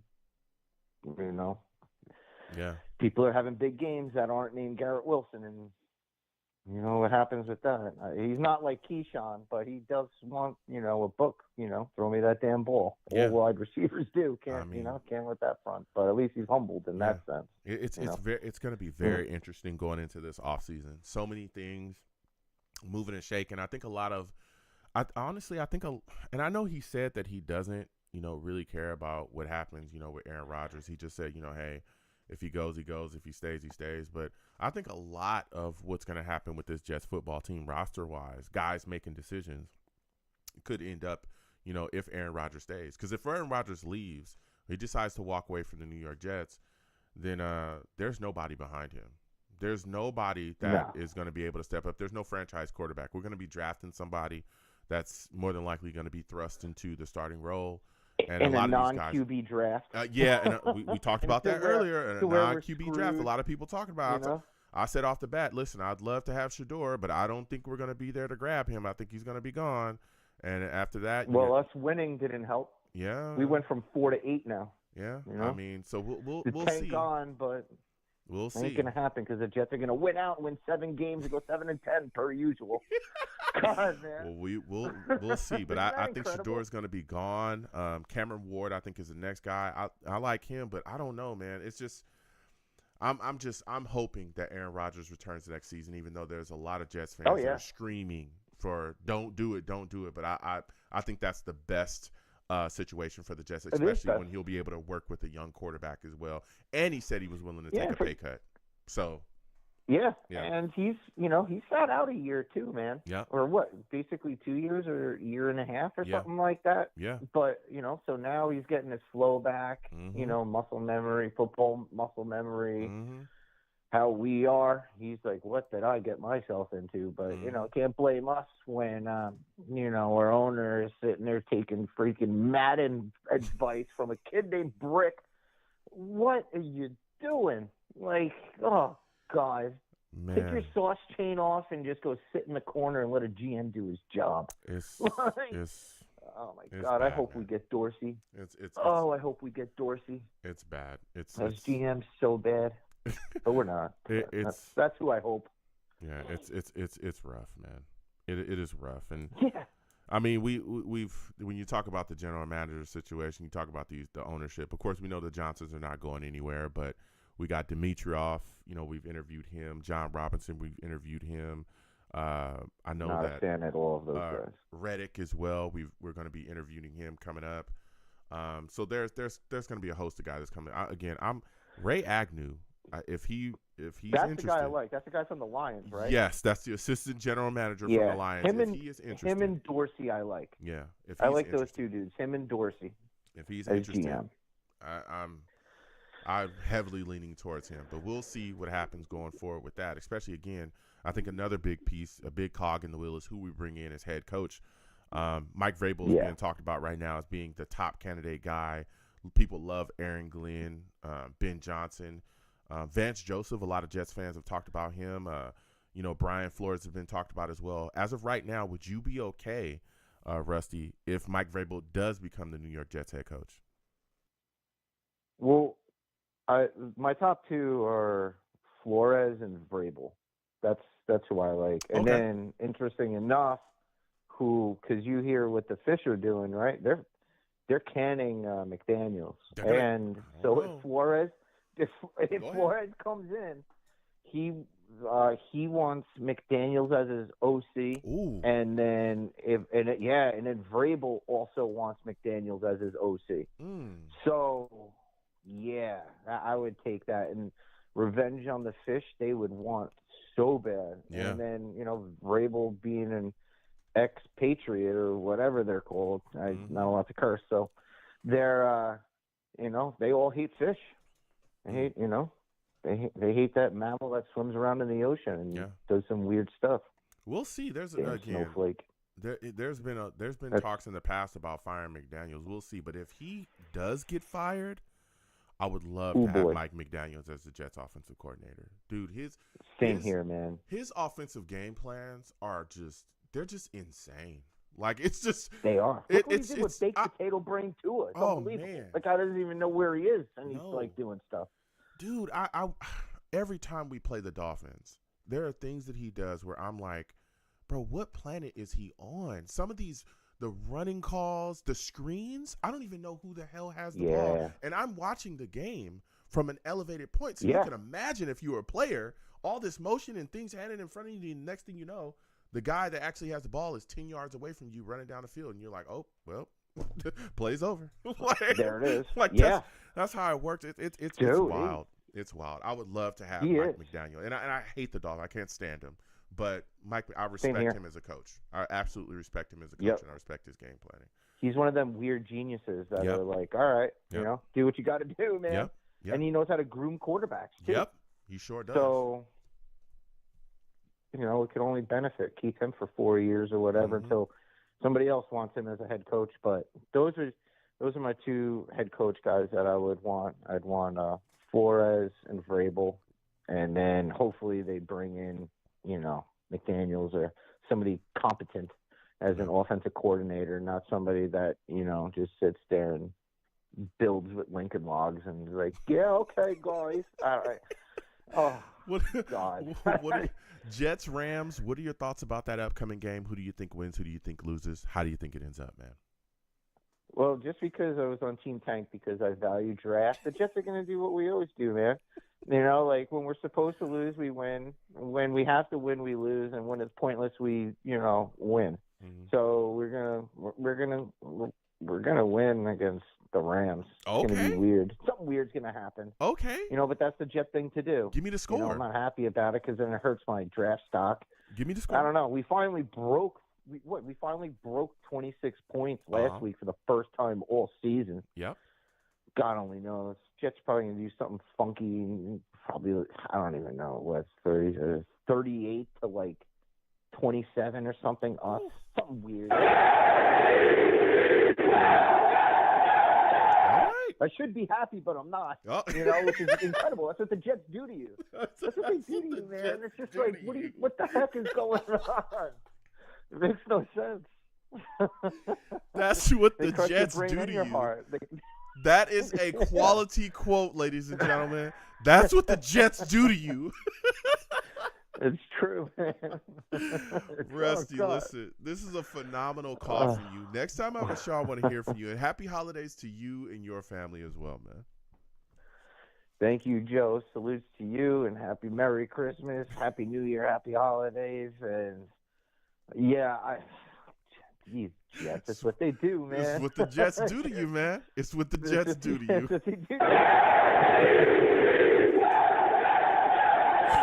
It's what the Jets do to you, man. It's what the Jets do. Salutes to Rusty, man. Salutes. Salutes, Jay Mitch. I see you in the building. Jay Mitch says if he balls out, he's speaking about Aaron Rodgers. If he balls out versus the Rams and Bills, then obviously he's fully healthy now. I want Rodgers. That's what Jay Mitch says as well. Salutes to him. All right. I want Rodgers. Look, I'd love to have him back next season. I absolutely would. With the right head coach in here, the Jets are just – I think we could be on a completely different level, especially if the Dolphins do fire Mike McDaniel and he comes here. Baby, man, he is going to cook, okay? He's going to cook. That offense and what they do, it's insanity. It's completely insane. All right. All right. We come towards the end of the show. I'm gonna quickly give you folks my prediction before I end the show.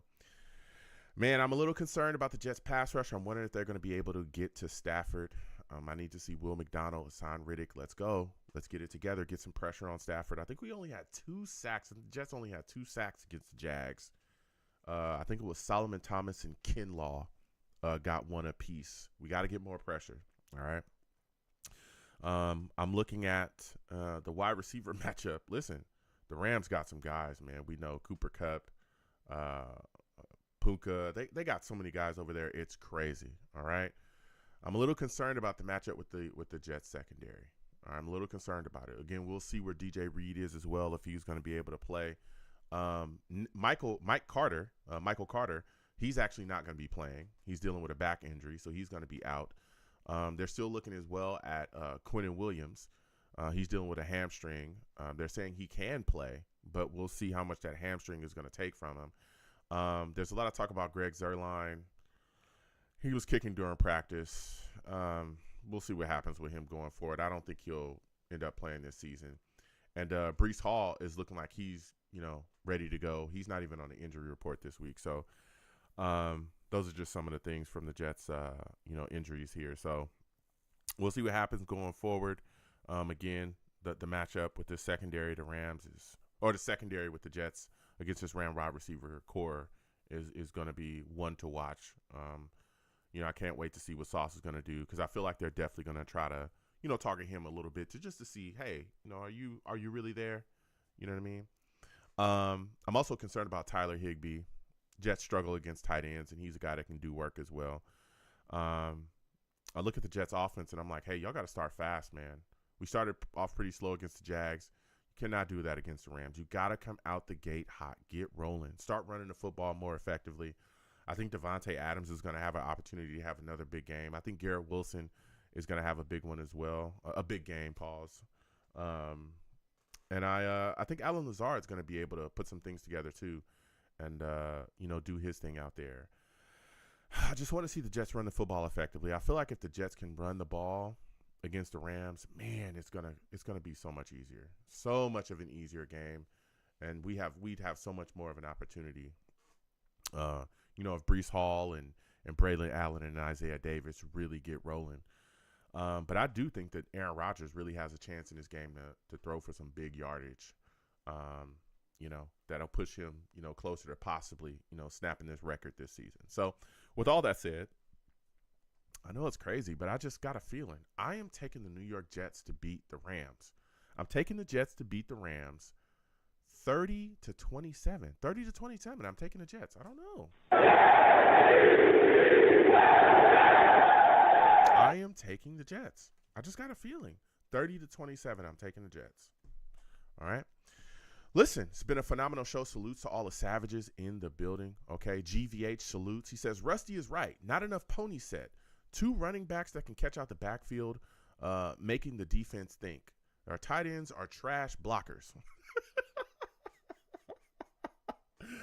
Man, we'll see what's going on. Salutes to GVH. I see you in the building. Salutes to all the savages. All right. It's been a phenomenal show. I want to thank everybody for listening. Thank everybody for checking your boy out. And again, happy holidays to everyone. Okay. Listen, I am the man of the people. I'm here for the people. Let me thank you. I am here for the people. I'm the man of the people. I want to thank you folks for, checking out the content. Also, get to my Facebook page. Please give my Facebook page a look. Please follow it. Please check out over there. Put some comments. Let everybody know about what I'm doing as well. Spread that across your Facebook page. And also, leave me some feedback on there as well. Let me know what you think about what I do here on the Long Beach Joe Show. I am also, on Twitter as well. Going over to Twitter, type in @The Long Beach Joe, @The Long Beach Joe on Twitter. Give me a follow. I'll follow you right back.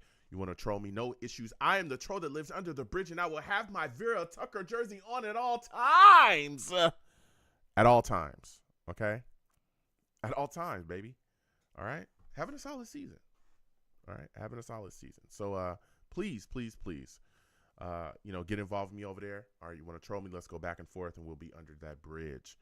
I'm also on YouTube as well. Come on over to YouTube. All right, type in Long Beach Joe Jets. Long Beach Joe Jets on YouTube. Subscribe, hit that notification bell so when I post content, you will be in the know. All right, give the video and streams a thumbs up. Give to the platform any way you can, whether it be Super Chat or Cash App or anything we'd like to give is greatly appreciated. Also, share it across your social media with your friends and your family. And if you want to troll me, get in the comments and troll me over there as well. We'll go back and forth. And as always, people, when you see me in person, it is arms out, chest open, free hugs for everyone. Free hugs for everyone. Hugs will cost you absolutely nothing, okay? They'll always be free. I want to thank you folks for taking the times out of your day to, interact with me any way that you do. Comment, listen to the show, check out the show. Any way that you would get involved with what I'm doing over here with my content, I want to thank you, okay? Again, everybody get involved. Mark V. Lee Toy Drive. I want to thank Mark V.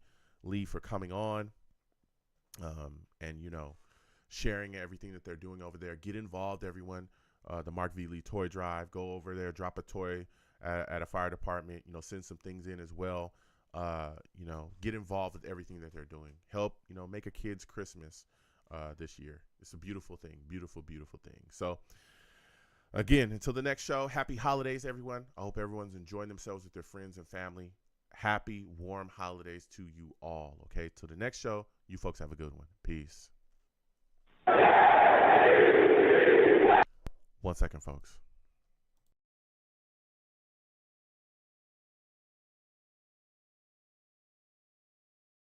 Pow. Okay, I should be back. Listen, quickly, I want to thank everybody for listening, no matter where you're listening to me from. Exclamation point links brings up my link tree. That link tree has the links to all of my social media platforms, also has the links to all of my YouTube pages. Please subscribe and follow me across all of my YouTube pages. Get involved with everything that I'm doing. My reactions, I'll be working on those and getting those up. I apologize, y'all. It's been, holidays is crazy, man. Things is crazy. Schedule is crazy. All right. So please get involved with everything that I am doing. Follow your boy. All right. We have a lot of fun over here. We do these shows year round. I know it's been a little bit, but we do these shows year round. Try to do at least a show a week. All right. So please get involved with that. Subscribe if you haven't already. This is the number to the show. Okay. It's the number to the show for the foreseeable future. Until I tell you it's going to change, it's not change. Okay. So what a lot of people do, all right, when they call in, and again, when you call in, please make sure you have a good phone line. Make sure that your connection is good. Some people call in with like wireless headsets. You're going to come off of those because sometimes they cause echoing. If it's crazy or I can't hear you, or if you have a lot of background noise as well, I'm going to move on from you. I love that people call in. Some people call in from their job and they want to talk to your boy while they at work. They listen to me. I love that. Okay. Get your money, player. All right. Get your money. I love it. But guess what? Okay. Crazy background noise. We can't do that. Construction workers calling me on the jackhammer. Put the jackhammer down. Go down the street and then call in and talk to your boy Joe. All right. Let's do that. Okay. But don't call me, with a bunch of background noise. You're on your jackhammer. All right. I need to be able to hear you. If I can't hear you, my audience can't hear you. What can we do? And again, please make sure you have a good connection. Don't call me, okay, with the phone that you found in Home Depot. Don't do that. All right. Please don't do that. All right. Call me with a good phone. Don't call me with that phone you found in a Home Depot dumpster. Don't do that. All right. So with that said, again, this number right here, the number to the show, the way that a lot of people call in and get on earlier in the show, they call in before the show starts. Generally, my show starts at 7 p.m. Eastern on whatever day. All right. If you follow me, if you subscribe to my YouTube, follow me across social media, I tell people hours before I'm going live that I'm going live. Okay. So please get involved with that. So what a lot of people do is they know that I'm going to go live. They'll call in at 6:50 p.m. Eastern. They'll wait on the line and then get on. Some people say that the lines open way before that. Okay. So I'm like, hey, from what I know, it's 6:50. The show starts at 7. So what they do is they just sit on the line for a little bit, wait for the show to start immediately. As y'all heard tonight, I had to quickly go through some things with the Jets, but generally it's like 5 to 10 minutes and I go straight to the lines because I want to hear from the people. Okay. So, please get involved. I'm not going to tell you who's calling in early. It is Rusty and Val. Okay. I'm not telling you who's calling in early before the show starts. It's generally Rusty and Val. Okay. I'm not telling anybody that it's Rusty and Val. All right. So if you want to do that, hey, feel free to do it. It's not illegal at all. It's welcomed over here. Okay.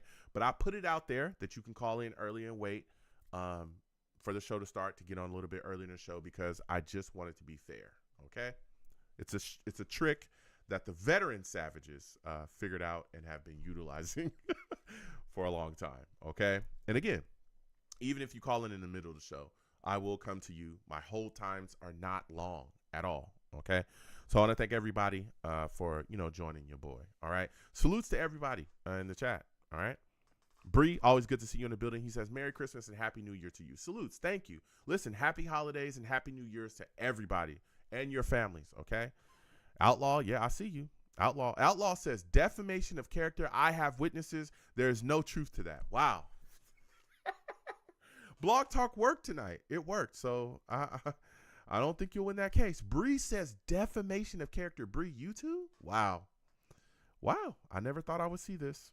Jay Mitch, salutes. Always good to see you in the building. Again, Outlaw, salutes. Bree, salutes. Always good to see you in here. GVH, always good to see you in the building as well. Baked, always good to see you. Salutes and respect to everybody, man, that joined your boy. Again, the holidays are around the corner. All right. We'll see if we're doing a show next week. I'll let y'all know. But again, the holidays are cooking, so we probably won't do a show next week because holidays is crazy and everybody's, doing their thing. But I'll let y'all know when we're going to do our next show.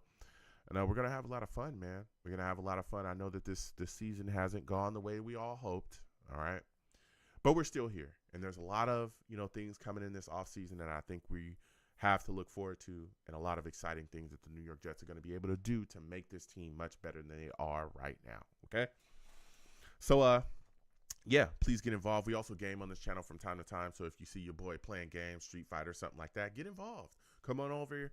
Sit down and talk to your boy. We talk about life. We do all that stuff. So, yeah. Outlaw says Bree is a witness. And Bree responded, yes, Outlaw. Joe is a repeat offender. Wow. This is crazy. This is so crazy. I have Blog Talk worked. This is wild. I'm telling you, it's crazy. But, yeah, so we have a lot of fun over here. Please come get involved with everything that we are doing, okay? Yeah, so we game. We also watch live games together as well. I'll let y'all know. There's only a couple games left in the season. But when I'm able to do that, we have a lot of fun when my schedule allows it. And